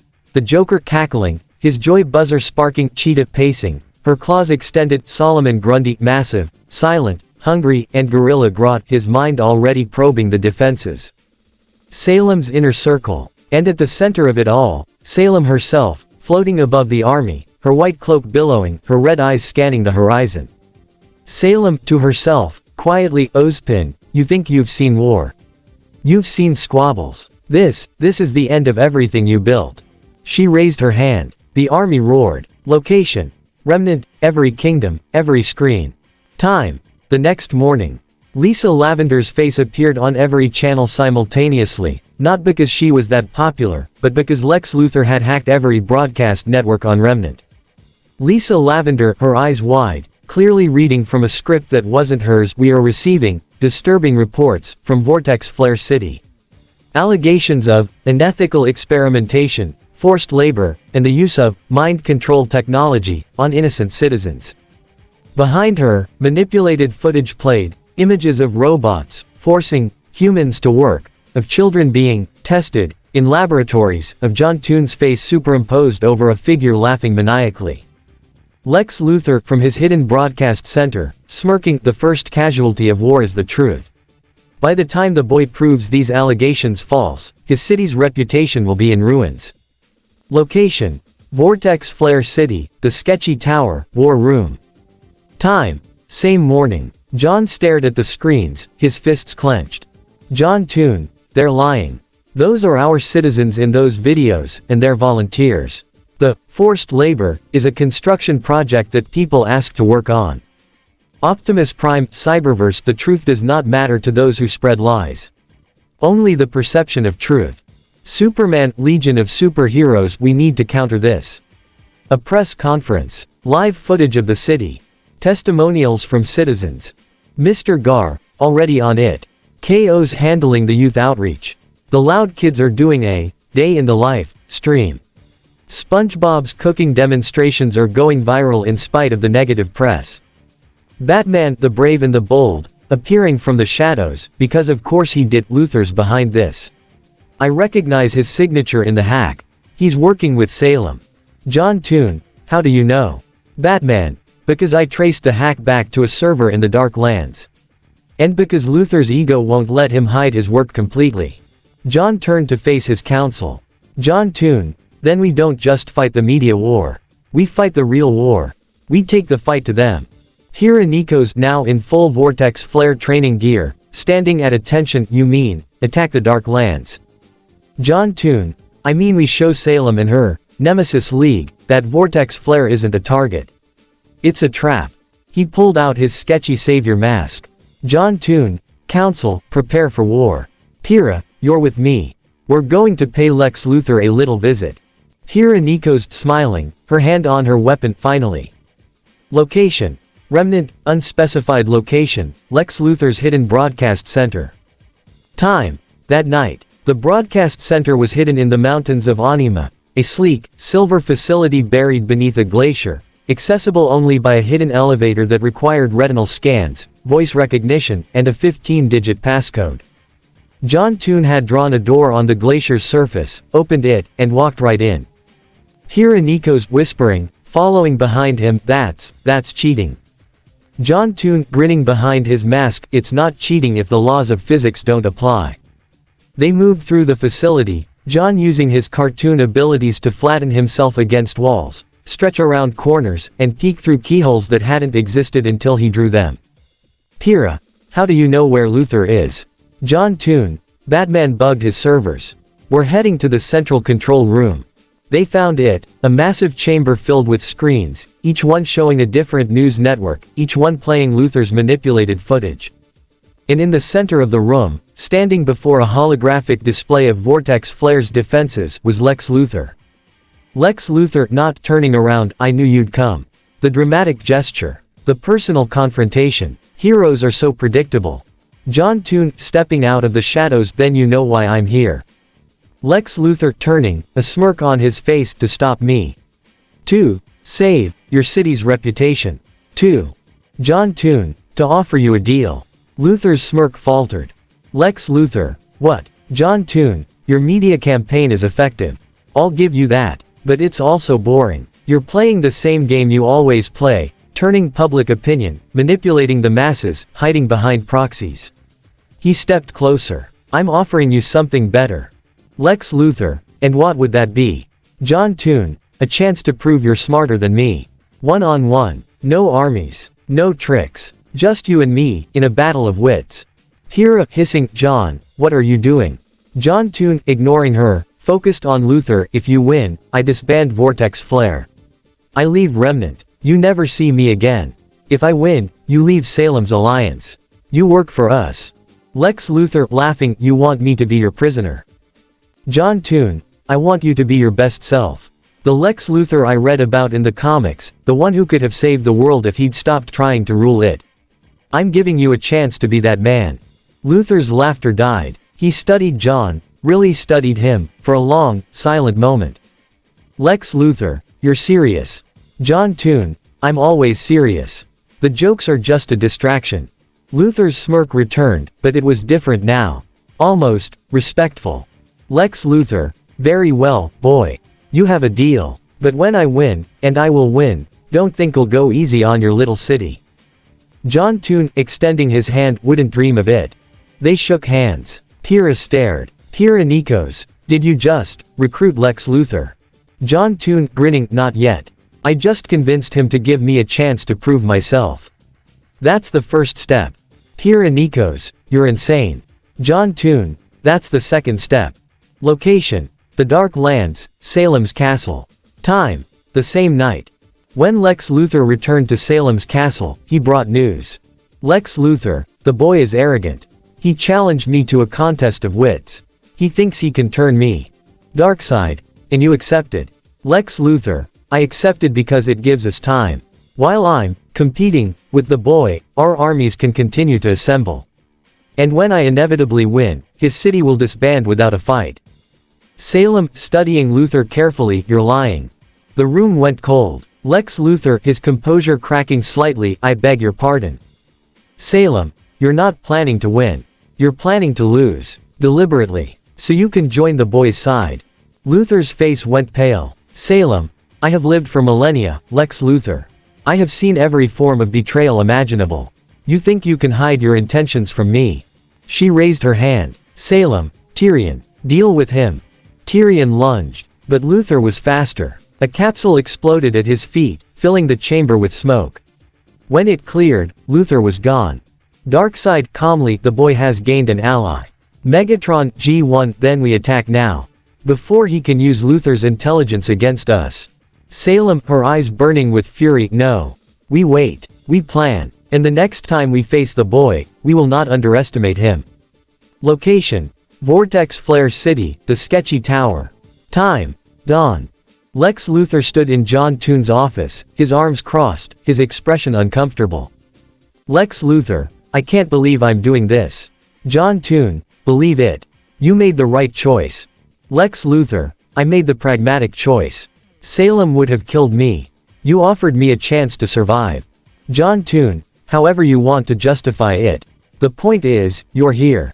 And you're going to help us. Lex Luthor: help you what? Build a better world. Save the innocent. I'm not a hero, boy.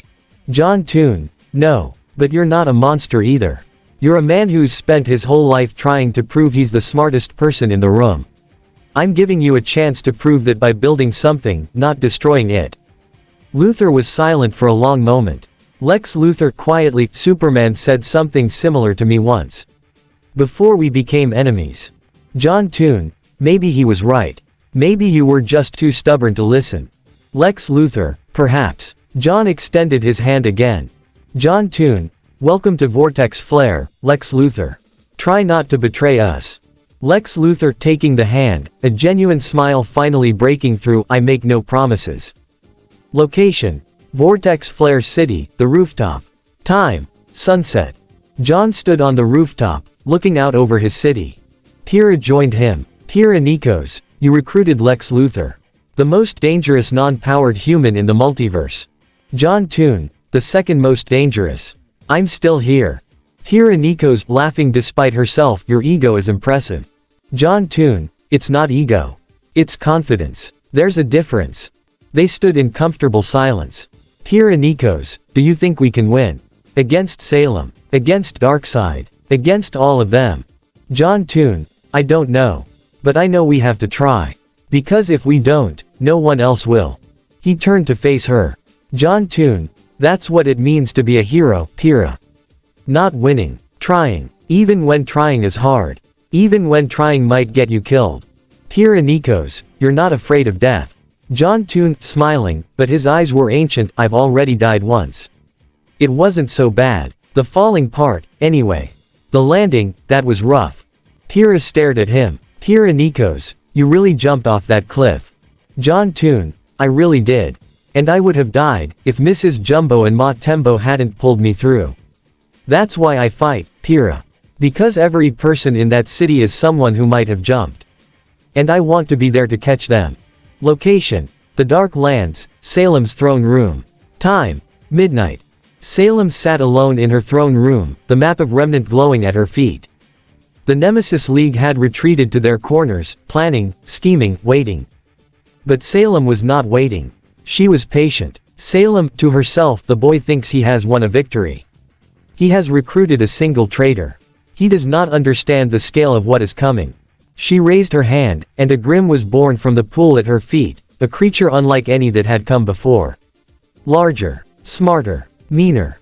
Salem, go. Find the boy's family. The ones who rejected him. The ones who made him jump. Bring them to me. The creature dissolved into shadow, slithering across the map toward the remains of the Arc clan territory. Salem, everyone has a weakness, John Toon. Even you. Even especially you. She smiled. And in the darkness, something else smiled back. Chapter 10. Nemesis Legion Attacks. Location: Vortex Flare City, the skies above. Time: dawn, the day of reckoning. The sky didn't turn dark.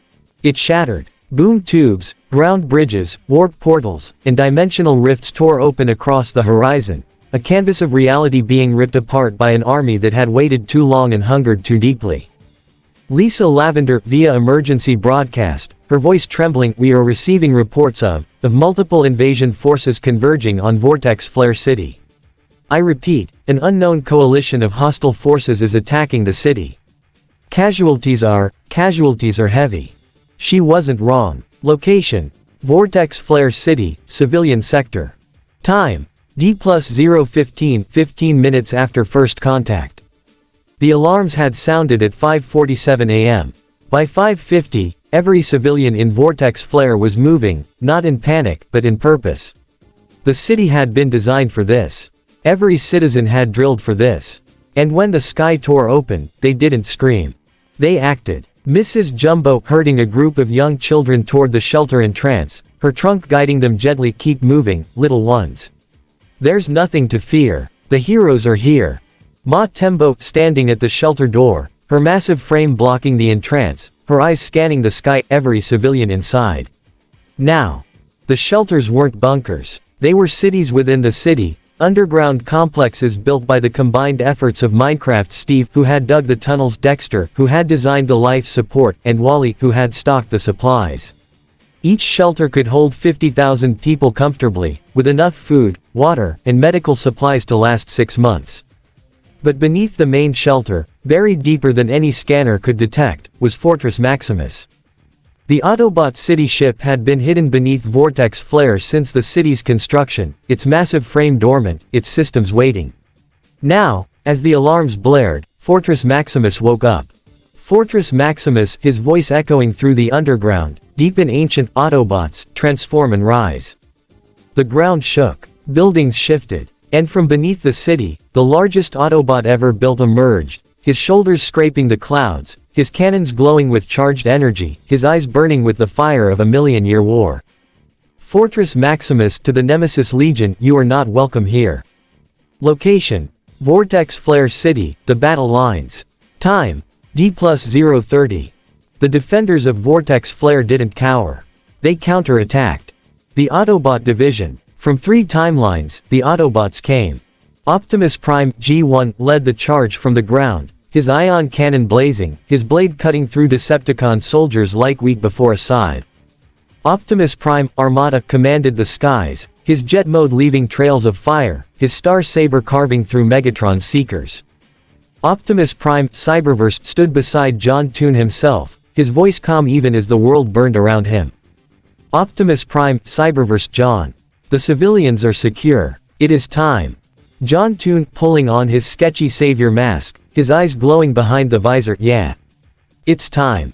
The Mario brothers. Mario and Luigi led the ground assault on the Eastern Front, their power-ups making them immune to everything the Nemesis Legion threw at them. Fire flowers. Super mushrooms. Starmen that made them invincible. Mario. It's a showtime, Luigi. Luigi, nervously but determined, I hope we survive this. Mario. We always do. Sonic and the Freedom Fighters. Sonic the Hedgehog was a blue blur across the battlefield, faster than the eye could track, faster than the parademons could react, faster than sound itself. Beside him, Tails flew overhead in the tornado, dropping bombs on Eggman's Badnik factories. Knuckles punched through walls that shouldn't have been punchable. Amy Rose swung her hammer in wide arcs that sent Decepticons flying. And the Freedom Fighters, Sally, Bunny, Antoine, Rotor, held the line with tactics that had been honed through years of fighting Robotnik. Sonic, grinning even as he dodged Omega beams, you guys picked the wrong city to mess with. The Justice League Action Division. Superman caught a crashing Decepticon warship with his bare hands and threw it back. Batman moved through the shadows, disabling enemy command structures with surgical precision. Wonder Woman stood before the main gate, her shield deflecting a barrage of laser fire, her sword cutting down anything that got past. Superman, Batman, status report. Batman, from the shadows, the Legion of Doom is here. Joker, Cheetah, Grundy, Grodd. I'm handling it. Superman, do you need backup? Batman, I'm always better alone. Wonder Woman, calling over her shoulder, he means yes, but he won't admit it. The Lunatics Unleashed. Ace Bunny and his team owned the skies, their enhanced abilities making them a nightmare for the parademon swarms. Lexi Bunny's vision targeted enemy weak points. Danger Duck's plasma blasts cleared entire squadrons. Slam Tasmanian was a whirlwind of claws and teeth. Ace Bunny, keep him busy, team. The ground forces need cover. Tech E. Coyote, I've hacked into their communication network. They're arguing about who's in charge.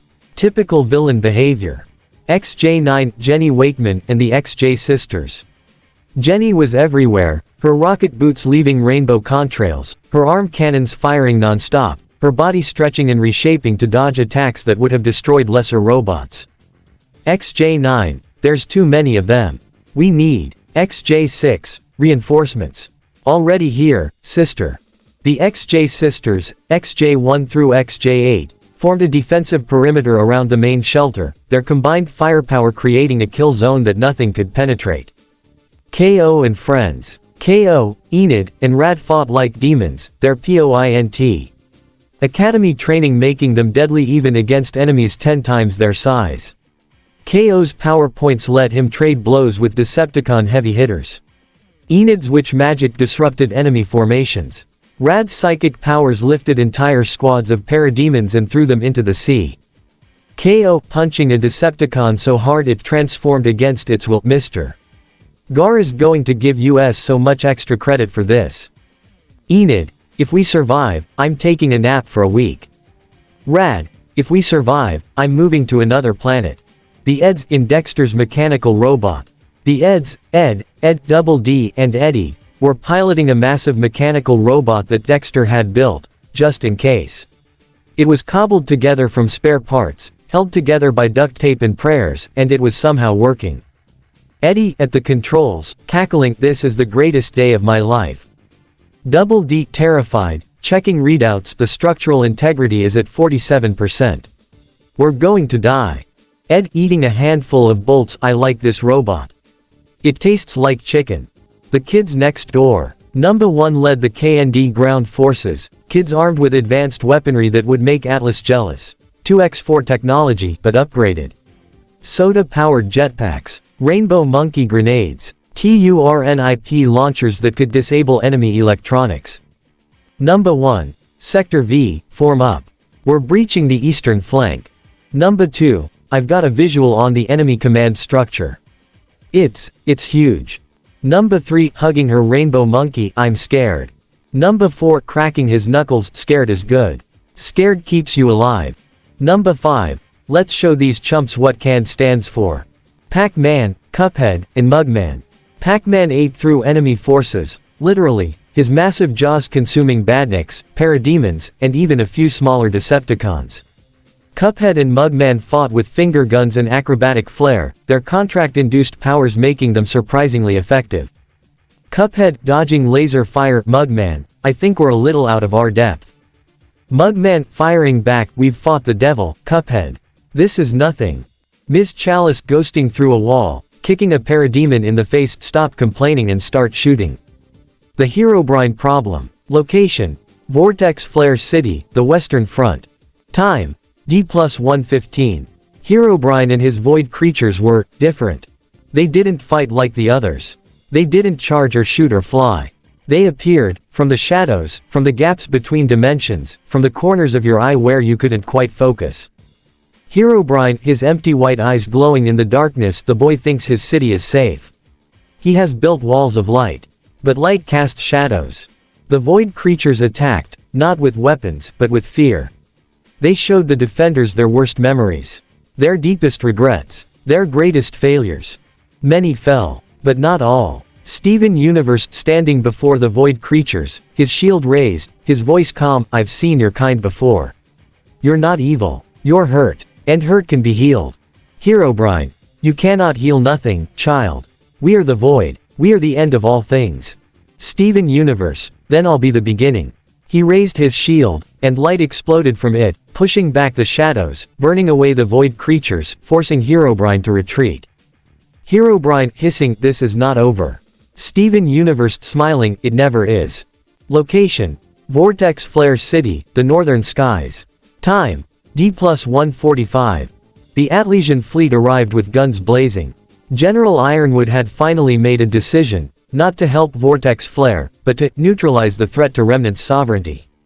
His ships opened fire on the Nemesis Legion, and were immediately overwhelmed. Cytripticon, a massive Decepticon warship, transforming into robot mode, swatting Atlesian cruisers out of the sky like flies pitiful. Their technology is centuries behind ours. Syndrome's Omnidroids tearing through Atlesian soldiers, their zero-point energy weapons ignoring aura entirely. No one asked you to come here, Atlas. This is our fight. Herobrine's void creatures appearing inside Atlesian ships, ripping them apart from within. They came to help. How quaint. Within 15 minutes, the Atlesian fleet was gone, destroyed, scattered, or retreating in disarray. General Ironwood watched from his flagship, his face pale. General Ironwood whispering, what have we done? Location: Vortex Flare City, the main battlefield. Time: D+2 o'clock. The battle was turning. For every enemy the defenders killed, 2 more appeared. The parademon swarms were endless. The Badnik factories were still producing. The Decepticons were regrouping. Vortex Flare needed more. And then the ground shook. Omega Supreme Transformers G1 rose from the earth, his massive form towering over even Fortress Maximus, his cannon charging, his voice a thundering roar. Enemy detected. Omega Supreme, terminating. He fired, and a dozen Decepticon warships ceased to exist. Omega Supreme Armada emerged from a ground bridge, his treads crushing parademons, his drills spinning. The Autobots stand together. You will not divide us. Omega Supreme Cyberverse flew in from orbit, his rocket mode leaving a trail of fire, his transformation shaking the very foundations of the city. For Cybertron. For Earth. For freedom. 3 Omega Supremes. 3 timelines. 3 apocalypses for the Nemesis Legion. The Combiners joined the fray. Superiant G1 formed from 5 aerial bots, his fists slamming into Decepticon warships. Devastator Armada stomped through enemy lines, his sheer mass crushing everything in his path. Volcanicus Cyberverse was a nightmare of teeth and fire, 5 Dinobots combined into a single, unstoppable engine of destruction. Grimlock as part of Volcanicus, his voice booming, me Grimlock say. Time to break things. Location: Vortex Flare City, the southern wall. Time: D+230. Salem had been waiting. While the Nemesis Legion occupied the defenders, she had been patient. Watching. Waiting for the moment when the city's defenses were stretched thin. That moment had arrived. The Grim came, not as a wave, but as a tide. Millions of them, their black forms covering the southern horizon, their red eyes glowing like stars in a dying sky. And at the head of the tide, floating above her army, her white cloak billowing, her red eyes burning. Salem. Salem, her voice echoing across the battlefield, heard by every defender, every civilian, every soul in Vortex Flare. You have fought well, defenders of this little city. But you are tired. Your weapons are depleted. Your hope is fading. She raised her hand. Salem, surrender. And I will make your deaths painless. From the walls of Vortex Flare, a single figure stepped forward. Not Optimus Prime, not Superman, not John Toon. Kyan, the Lion Guard, standing on the wall, his roar echoing across the battlefield, the mark of the guard glowing on his shoulder. We don't surrender. We protect. Behind him, the Lion Guard assembled, Fuli, Ono, Bunga, Bestie, their eyes fixed on the grim tide. And behind them, the animals of the Wilderness District, elephants, lions, cheetahs, hippos, rhinos, formed a living wall. Ma Tembo trumpeting, her massive form at the front of the elephant charge for the Pride lands. For Vortex Flare. For family. The elephants charged, and the grim tide broke. Part 7. John's War Cry. Location: Vortex Flare City, the Central Plaza. Time: D+3 o'clock. John Toon stood at the center of the chaos, his sketchy savior mask gleaming, his pencil in his hand, his eyes scanning the battlefield. He had drawn shelters. He had drawn weapons. He had drawn reinforcements from the Toon world itself. But now he had to fight. John Toon, raising his pencil, his voice carrying across the battlefield, amplified by cartoon logic, defenders of Vortex Flare. The battle paused, just for a moment, as every hero, every soldier, every citizen turned to look at him. John Toon, they came here to destroy us. To break our spirits. To prove that hope is a lie. He pointed his pencil at the Nemesis Legion. John Toon, but they're wrong. Hope is not a lie. Hope is a choice. And we choose to hope. He raised his pencil to the sky. And drew a sun. Not a real sun, a cartoon sun, with a smiling face and rays that sparkled like diamonds. It rose above the battlefield, pushing back the darkness, burning away the grim, filling the defenders with energy. John Toon, his war cry echoing across reality itself for Vortex Flare. For the Toon world. For everyone who ever felt like they didn't belong. He charged. And the defenders of Vortex Flare followed. Part 8. The Clash of Titans. Location. Vortex Flare City, everywhere. Time. D+3:30 to D+6 o'clock. The next 2.5 hours were carnage. Fortress Maximus vs. Cytripticon, two city-sized titans trading blows that leveled buildings and cracked the earth. Every punch was an earthquake. Every laser blast was a sunscreen. Optimus Prime, Cyberverse vs. Megatron, G1, a duel a million years in the making. Swords clashing. Fusion cannons firing. Sparks flying as two ancient enemies tried to finally end each other. Superman vs. Darkseid, the battle that had echoed across the multiverse. Fists meeting with enough force to create shockwaves. Superman bleeding, but not falling. Salem vs. The combined magic of the Toon world. Cosmo, Wanda, and Perry faced the Queen of the Grim, their magic clashing with her immortality. She couldn't be killed, but they could keep her busy. John Toon vs. his own doubts, because even as he fought, even as he drew and created and imagined, the old fears crept back. You're not strong enough. You're still that weak boy on the cliff. You're going to let everyone down. John Toon, pushing through, drawing faster, fighting harder. Shut up. Shut up. I'm not that boy anymore. I'm never going to be that boy again. Location. Vortex Flare City, the Western Wall. Time. D+6:30. The battle had reached a stalemate. The defenders were holding, barely, but the Nemesis Legion wasn't retreating. They had endless reinforcements, endless resources, endless patience. Lex Luthor now fighting for Vortex Flare, his armor scorched, his face bleeding. This isn't working. We need to break their command structure. Batman, I've been trying. Darkseid's too powerful. The Megatrons are too well protected. Salem's immortal. Lex Luthor, then we don't attack them. We attack their supply lines. Batman, pausing, go on. Lex Luthor, the Eggman fleets are producing badniks faster than we can destroy them. But the factories, they're on those ships. If we can destroy the ships, we stop the reinforcements. Batman, the ships are protected by planetary shields. Lex Luthor, not anymore. He pulled up a hologram, a schematic of the Eggman flagship, with a single weak point highlighted. Lex Luthor, I designed that shield generator. I know exactly where to hit it. Batman, why would you tell us this? You could have kept it secret.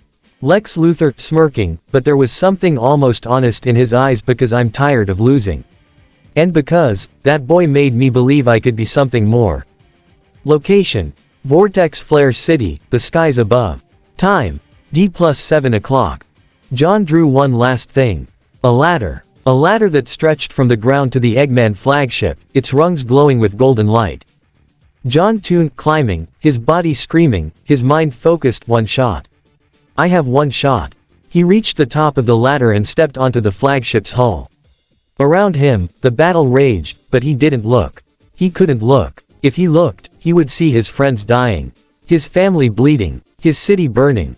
He found the shield generator. He raised his pencil. And he erased it. The planetary shield flickered, and died. Batman overcomes now. Now. The combined firepower of every defender struck the Eggman flagship at once. It buckled. It cracked. It fell. And with it, the badnik production stopped. The Nemesis Legion's reinforcements ended. Chapter 11. Light Within the Heart. Location: Vortex Flare City, the burning battlefield. Time: the hour of reckoning. The battle had reached its fever pitch. Huntsmen and Atlesian soldiers who had come to help found themselves caught in a war they never could have imagined. Decepticon fusion cannons. Eggman's badnik swarms. Parademons tearing through the skies. The brave men and women of Remnant fought with everything they had, but many fell. General Ironwood watching from the remains of his flagship, his voice cracking, "Pull back. Pull back. We can't." An Omnidroid tore through the bridge. Ironwood survived, barely, but his fleet did not. Huntsman, screaming into his scroll, surrounded by Grim, "We need reinforcements." The Grim are. A parademon cut him off. The battle was a meat grinder. But the defenders of Vortex Flare refused to break. Location: Vortex Flare City, the eastern skies. Time: D+8 o'clock. The grim dragon descended from the clouds, a nightmare of bone and shadow, its wings blocking out the sun, its roar shaking the foundations of the city. It had destroyed villages. It had killed thousands. Today, it would die. Fortress Maximus raising his massive cannon, his optics locked on the beast target acquired. Firing solution calculated. Metroplex, emerging from the earth beside his fellow Titan, his voice like grinding mountains. Metroplex agrees with Fortress Maximus. The dragon dies. The two Titans fired simultaneously. Twin beams of pure energy crossed the sky, one blue, one gold, and struck the grim dragon in the chest. The beast screamed, a sound that echoed across Remnant, that made every living creature shudder, and then it dissolved, its shadowy form breaking apart, scattering into nothing. Fortress Maximus, target eliminated. Metroplex. Metroplex is pleased. Location: Vortex Flare City, the western ruins. Time: D+8:30. Cinder Fall was no longer the woman she had once been. The Omega anti-equation had changed her, Darkseid's power flowing through her veins, amplifying her maiden powers, turning her into something other. Her eyes burned with golden fire. Her skin crackled with dark energy. And her laughter was the laughter of someone who had touched infinity and been consumed by it. Cinder, floating above the battlefield, her voice echoing with Darkseid's resonance, "You think you can stop me? I am power itself." She raised her hand, and a wave of Omega energy swept across the battlefield, vaporizing parademons and Decepticons alike, but also catching several defenders in its wake. Hera Nico's thrown back by the blast, her aura shattered. "John, she's too strong." John Toon catching Pyrrha, his eyes fixed on Cinder. "No one's too strong. Not while I'm still standing." But before John could move, the sky cracked. Superman descended, not one, but two Supermen. Superman, Batman, the brave and the bold, his costume brighter, his smile wider. "Sorry we're late. Traffic was murder." Superman, Justice League action, his jaw set, his eyes hard. "Let's end this." The two men of steel flew at Cinder, fists raised, determination burning. Cinder, laughing, two Supermen. How quaint.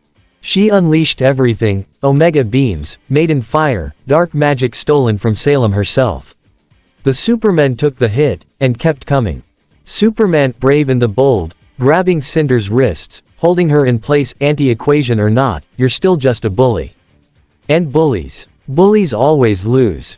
Superman, Justice League action, drawing back his fist. "This is for everyone you've hurt."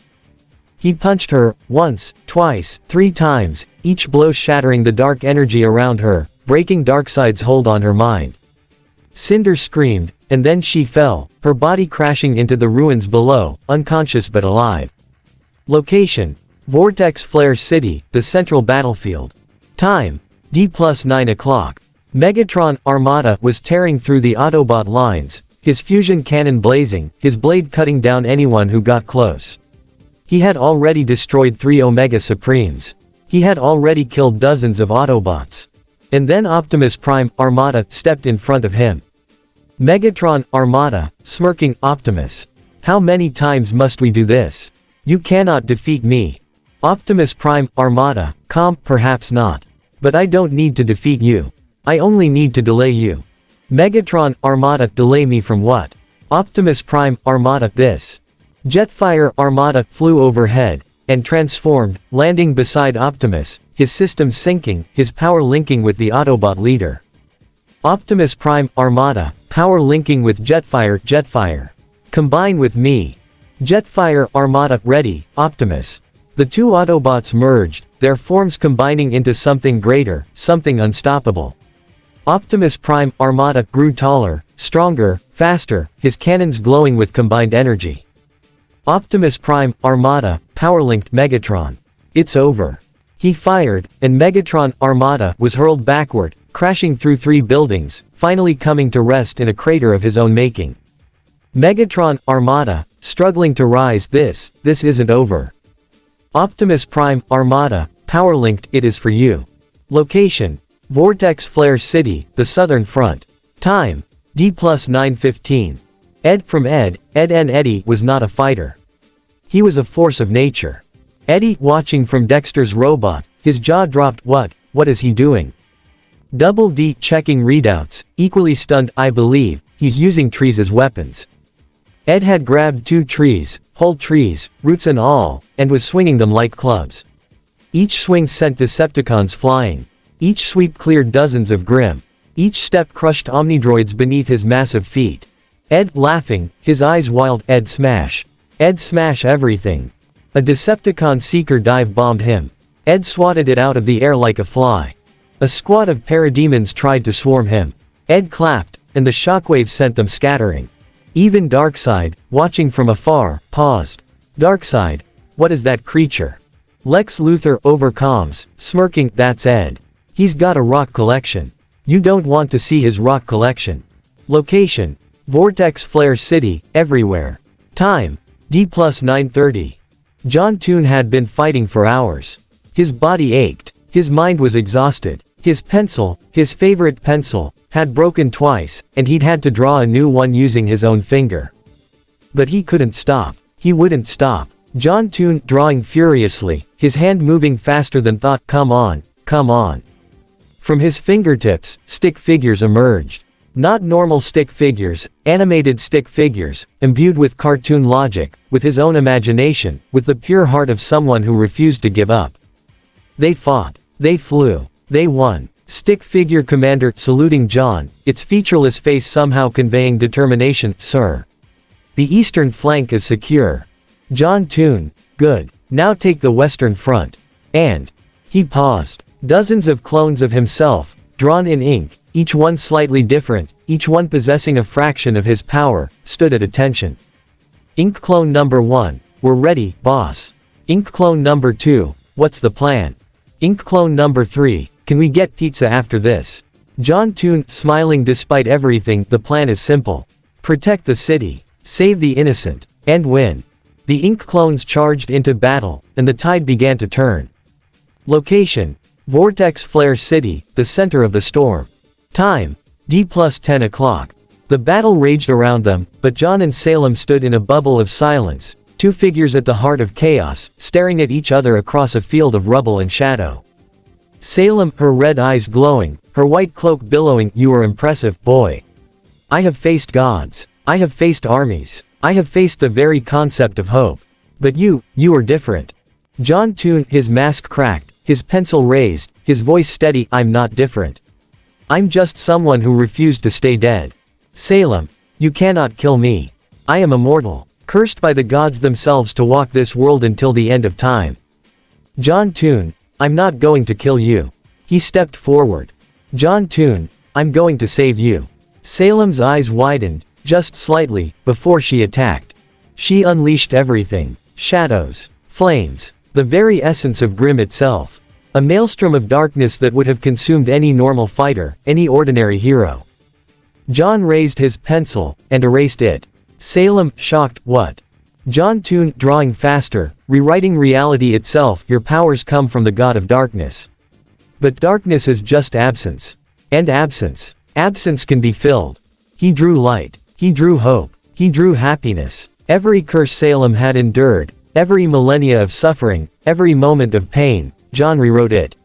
Not by erasing her memories, but by healing her soul. Salem, screaming, but the scream was changing, becoming something else. Stop. You can't. I don't deserve. John Toon, stepping closer, reaching out his hand. Everyone deserves a second chance, Salem. That's what my family taught me. That's what I believe. He touched her forehead, and Salem changed. The grim essence drained from her body, not violently, but gently, like water flowing downhill. Her pale skin warmed. Her red eyes faded to blue. Her white hair darkened to a soft gray. When it was over, Salem stood before John Toon, human for the first time in millennia. She looked at her hands. She touched her face. She cried. Salem, whispering, her voice breaking, I can feel again. I can feel. John Toon, smiling, tears in his own eyes. Welcome back. Location: Remnant, everywhere. Time: D+1015. As Salem transformed, so did her creations. The grim, every grim on Remnant, from the smallest Beowulf to the largest Goliath, began to change. Their black fur softened to brown. Their red eyes faded to gold. Their twisted, monstrous forms smoothed into something natural. Goliath trembling, its massive body shifting, reshaping. What is happening to me? Its tusks shortened. Its trunk elongated. Its armor faded, replaced by thick, gray skin, wrinkled and wise. The Goliath was no longer a grim. It was an elephant. Ma Tembo watching from the battlefield, her eyes wide by the pride lands. It's a miracle. Mrs. Jumbo trumpeting with joy. They're not monsters anymore. They're animals. Across Remnant, the transformation spread. Beowulfs became wolves, genuine wolves, with gray fur and golden eyes, confused but alive. Nevermore became ravens, their feathers black, their minds sharp, their hearts free. Creeps became lizards, basking on warm rocks, flicking their tongues, unaware of what they had once been. And the grim pools, the dark, bubbling pits that had spawned terror for centuries, dried up, replaced by flowers, by grass, by life. Remnant was free. Location: Vortex Flare City, the battlefield. Time: D+1030. With Salem redeemed and the grim gone, the Nemesis legions will crumble. Megatron G1 raising his hands, his fusion cannon powering down. This is not defeat. This is tactical withdrawal. Dr. Eggman Sonic Prime, his Eggmobile sparking, his mustache drooping. Withdrawal. Withdrawal. We've lost. Evo Robotnik Adventures of Sonic, cackling, but the cackle was hollow. Lost. No. We've merely delayed our victory. Darkseid wounded, bleeding Omega Energy, his red eyes dim. Enough. The villains fell silent. Darkseid, the boy has won. For now. But Darkseid does not forget. Darkseid does not forgive. He opened a boom tube and stepped through, retreating to Apocalypse, his parademons following. The Megatrons followed, each one opening a ground bridge, each one escaping with what remained of their forces. Eggman and Robotnik fled, their fleets in ruins, their Badnik factories destroyed, their pride shattered. But some villains didn't escape. Tyrion Kalos laughing maniacally, his scorpion tail striking at anything that moved. The queen is dead. Long live the queen, long live. A figure in a red helmet appeared behind him.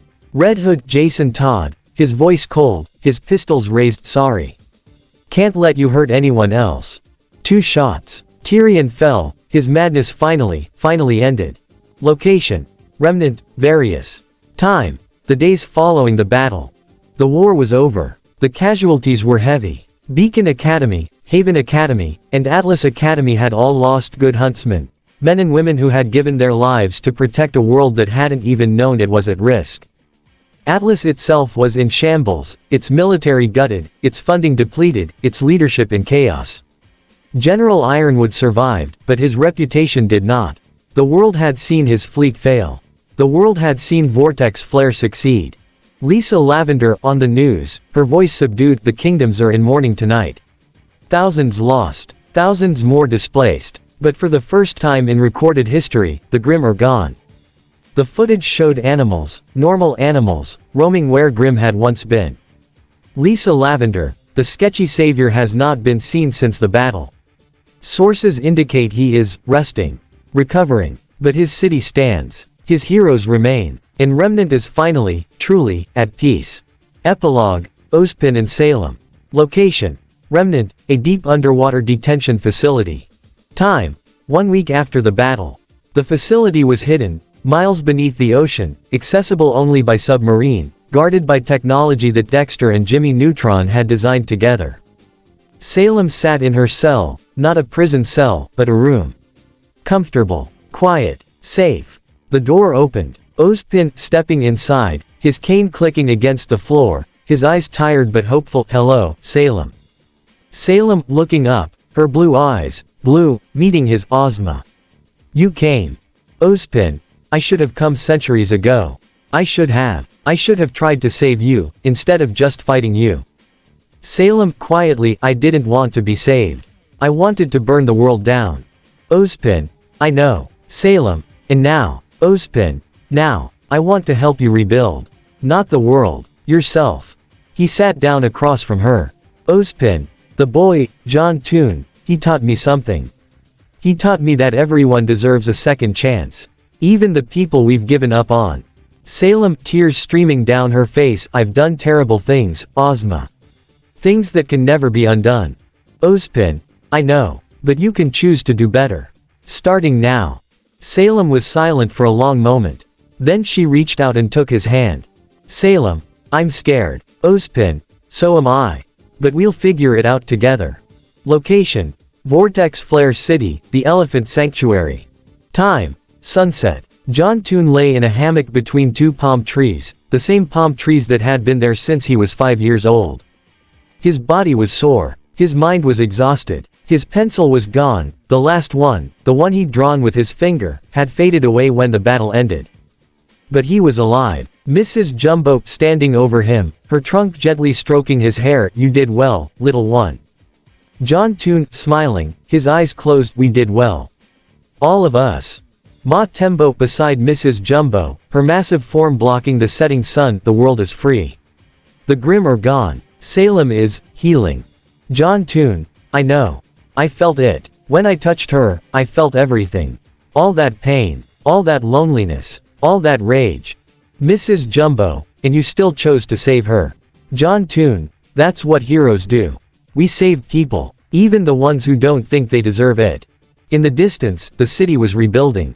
The heroes were recovering. The animals, normal animals, roamed where Grimm had once terrorized. In Remnant, for the first time in centuries, knew peace. John Toon, opening his eyes, watching the stars appear. "Mom." Mrs. Jumbo. "Yes, dear." John Toon. "Thank you. For pulling me through that portal. For giving me a second chance." Mrs. Jumbo, her eyes watering, cartoon tears, big and sparkling. "You were always worth saving, John. From the very first moment." John Toon. "I love you." Mrs. Jumbo. "I love you too, little one." And in the Elephant Sanctuary, under the stars of a world finally at peace, John Toon closed his eyes and slept, truly, deeply, happily, for the first time in 11 years. Epilogue. Remnant, 1 year later. Location. Vortex Flare City, the Arc Toon Estate. Time. 5 years after the final battle, John aged 21. The sun rose over Vortex Flare City, not the cartoon sun John had once drawn, but the real sun, warm and golden and peaceful. The city had grown. What was once a single metropolis was now a sprawling network of connected communities, humans, faunas, robots, and toons living side by side. The shelters had become neighborhoods. The training grounds had become academies. And the wilderness district had become a nature preserve where the descendants of former Grimm roamed free. But at the center of it all, literally and figuratively, stood the Arc Toon Estate. It wasn't a mansion. It wasn't a fortress. It was a home, a sprawling, impossible building that shifted and changed depending on who was looking at it, built by John's imagination and maintained by the love of those who lived there. And this morning, like every morning, it was chaos. Location. The estate, the main kitchen, which was also somehow a courtyard, a forest clearing, and a 1950s diner, depending on the hour. Time. 7 a.m.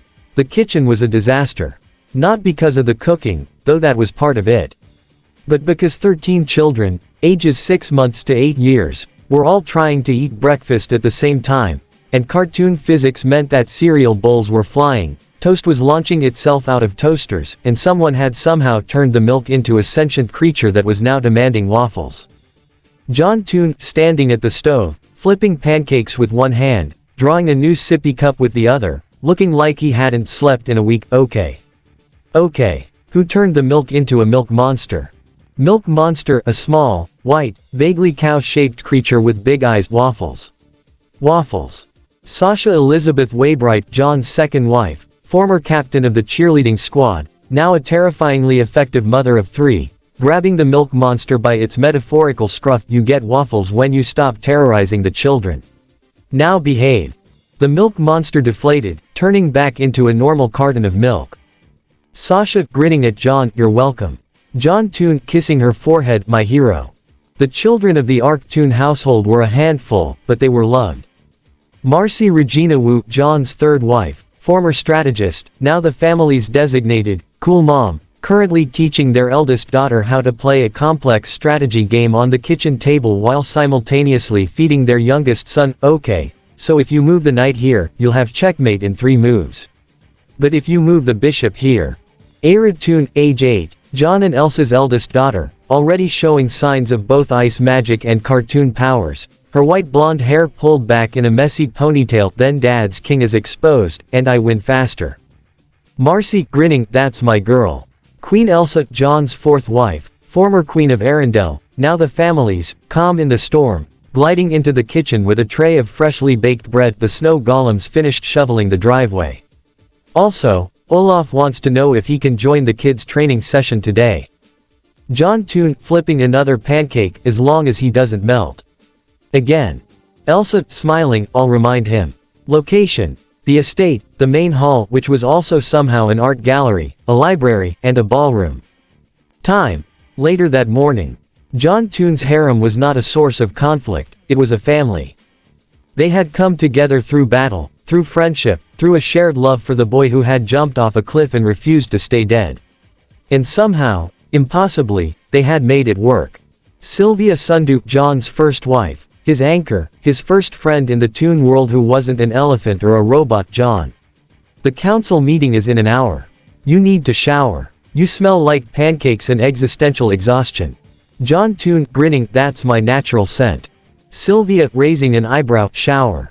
Now. John Toon, yes, dear. Sasha Elizabeth Waybright, watching him go, smirking, he's so whipped. Marcy Regina Wu, we're all whipped. That's the point. Queen Elsa, I prefer to think of it as mutual respect with romantic benefits.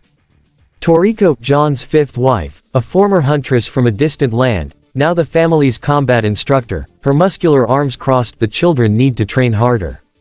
Aira's ice magic is strong, but her footwork is sloppy. Makiko, John's sixth wife, a soft-spoken healer with the power to mend any wound, currently knitting a sweater for the youngest child, their children, Toriko. They need time to be children. Toriko, softening slightly, I know. But the world is still dangerous. Even without the grim. Freckled Lapis Lazuli, John's seventh wife, a gem from Steven Universe's world, her body shimmering with water magic, floating slightly off the ground. Then we'll protect them. That's what we do. Pastel, John's eighth wife, a pastel-colored hero from OKKO, her voice bubbly and bright. Also, we're really pretty. I feel like that should be mentioned. Koala Princess, John's ninth wife, from the same world as Pastel, her demeanor calm and regal. Pastel, please. We're having a moment. Pastel, moments can have compliments.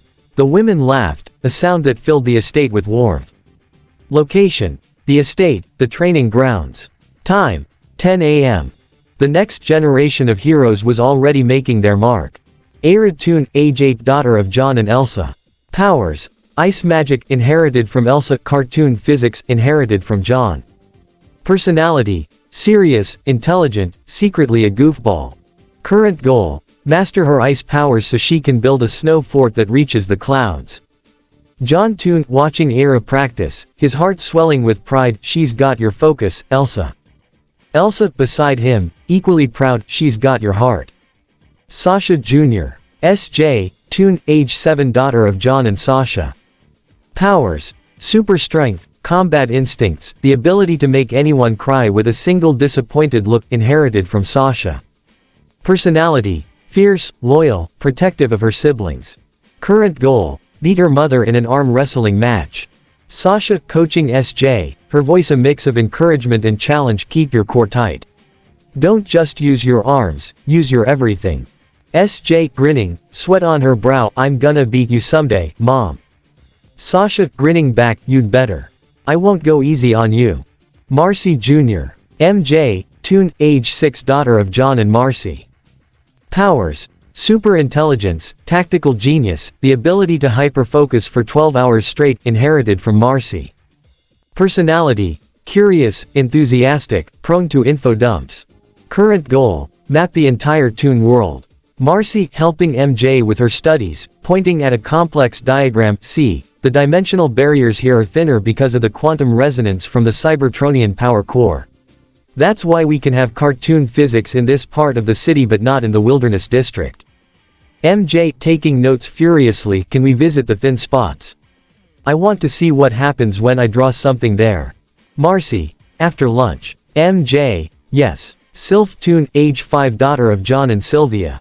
Powers: plant manipulation, empathy, the ability to talk to animals, inherited from Sylvia. Personality: gentle, kind, loves all living things. Current goal: make friends with every animal in the wilderness district. Sylph sitting in a field of flowers, a baby elephant curled up beside her, a wolf resting its head in her lap, a bird perched on her finger. They say the Grimm used to be scary. But now they're just animals. And animals are just friends who haven't said hello yet. Sylvia, watching from a distance, tears in her eyes, she's so much better than I was at her age. John Toon, putting an arm around her, she's got a good teacher. Toriko Jr. TJ, Toon, age 4, son of John and Toriko. Powers: enhanced strength, combat instincts, a scream that can shatter glass, inherited from Toriko. Personality: loud, energetic, loves to wrestle. Current goal: beat his mother in a sparring match. TJ charging at Toriko with a wooden sword, screaming at the top of his lungs, hee-ya. Toriko catching the sword with one hand, lifting him off the ground, good form. Terrible strategy. Never charge directly at an opponent who's stronger than you. TJ laughing, not at all discouraged, again. Toriko smiling, again. Makiko Jr. Maki, Toon, age 3, daughter of John and Makiko. Powers: healing magic, empathy, the ability to make plants grow, inherited from Makiko. Personality: quiet, observant, loves to help. Current goal: heal a butterfly's broken wing. Maki sitting on the ground, a butterfly with a torn wing in her cupped hands, her small hands glowing with soft light there. All better. The butterfly flew away, healthy and whole. Makiko kneeling beside her daughter, pride in her eyes, you have a gift, little one. Maki looking up at her mother, smiling, I want to heal everyone.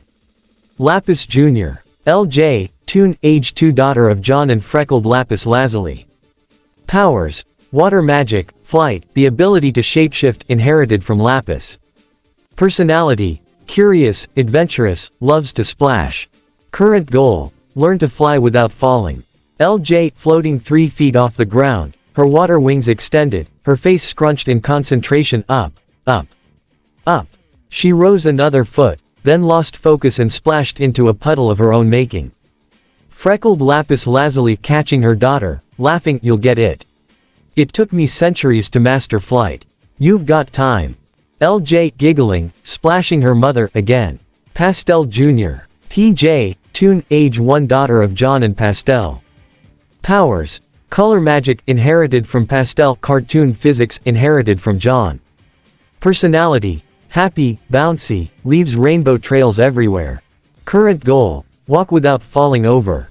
PJ taking a wobbly step, leaving a rainbow swirl behind her, then another, da, da.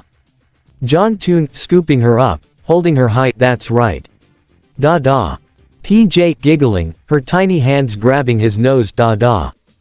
Koala Jr. KJ, Toon, age 6 months, daughter of John and Koala Princess. Powers: royal magic, inherited from Koala Princess, enhanced durability, inherited from John. Personality: calm, observable, rarely cries. Current goal: sleep through the night, still working on it. Koala Princess rocking KJ in her arms, humming a lullaby, she has your eyes, John. John Toon touching his daughter's tiny fingers, she has your calm. KJ opening her eyes, blue, like her father's, and cooing, goo. John Toon melting, she said, goo. That's practically a sentence. Location, the estate, the grand courtyard. Time, afternoon. The Arc Toon household was not limited to John, his wives, and his children. The elephants were there, of course, Mrs.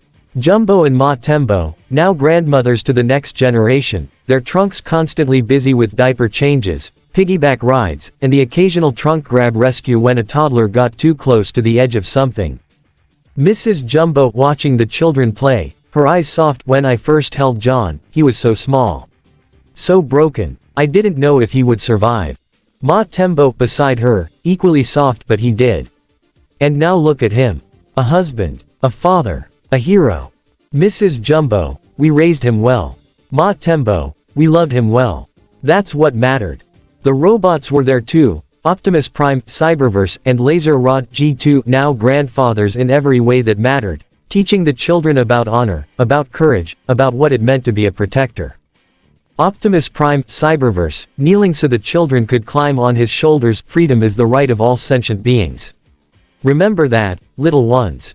SJ perched on his shoulder, her small hand gripping his antenna. Does that mean I can fly? Optimus Prime, Cyberverse, somehow managing to chuckle despite having no mouth. Not yet. But someday. Laser Rod G2, demonstrating his energy blade to an awestruck TJ. This is a weapon. But weapons are tools. The real power is in here. He tapped his chest, where his spark resided. And in here, he tapped TJ's chest. Don't ever forget that. TJ, eyes wide, I won't. And the friends were there. Pyranikos, now a trusted ant and combat instructor, KO, Enid, and Rad, visiting from POINT Academy, the loud kids, causing chaos as always, SpongeBob, making Krabby Patties for everyone, and 100 others who had fought, bled, and triumphed together. Pyranikos watching John play with his children, her arms crossed, a soft smile on her face. You've come a long way from the boy who didn't know how to hold a sword. John Toon, looking up, grinning, I still don't know how to hold a sword. I just draw one and hope for the best. Pyra, laughing, that's the most John Toon answer you could have given. Location, the estate, the rooftop.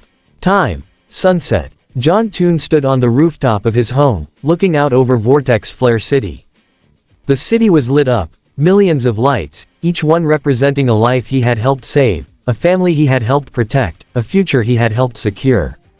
He wasn't alone. His wives joined him, one by one, Sylvia, Sasha, Marcy, Elsa, Toriko, Makiko, Lapis, Pastel, Koala Princess, their hands finding his, their bodies leaning against his, their hearts beating in time with his.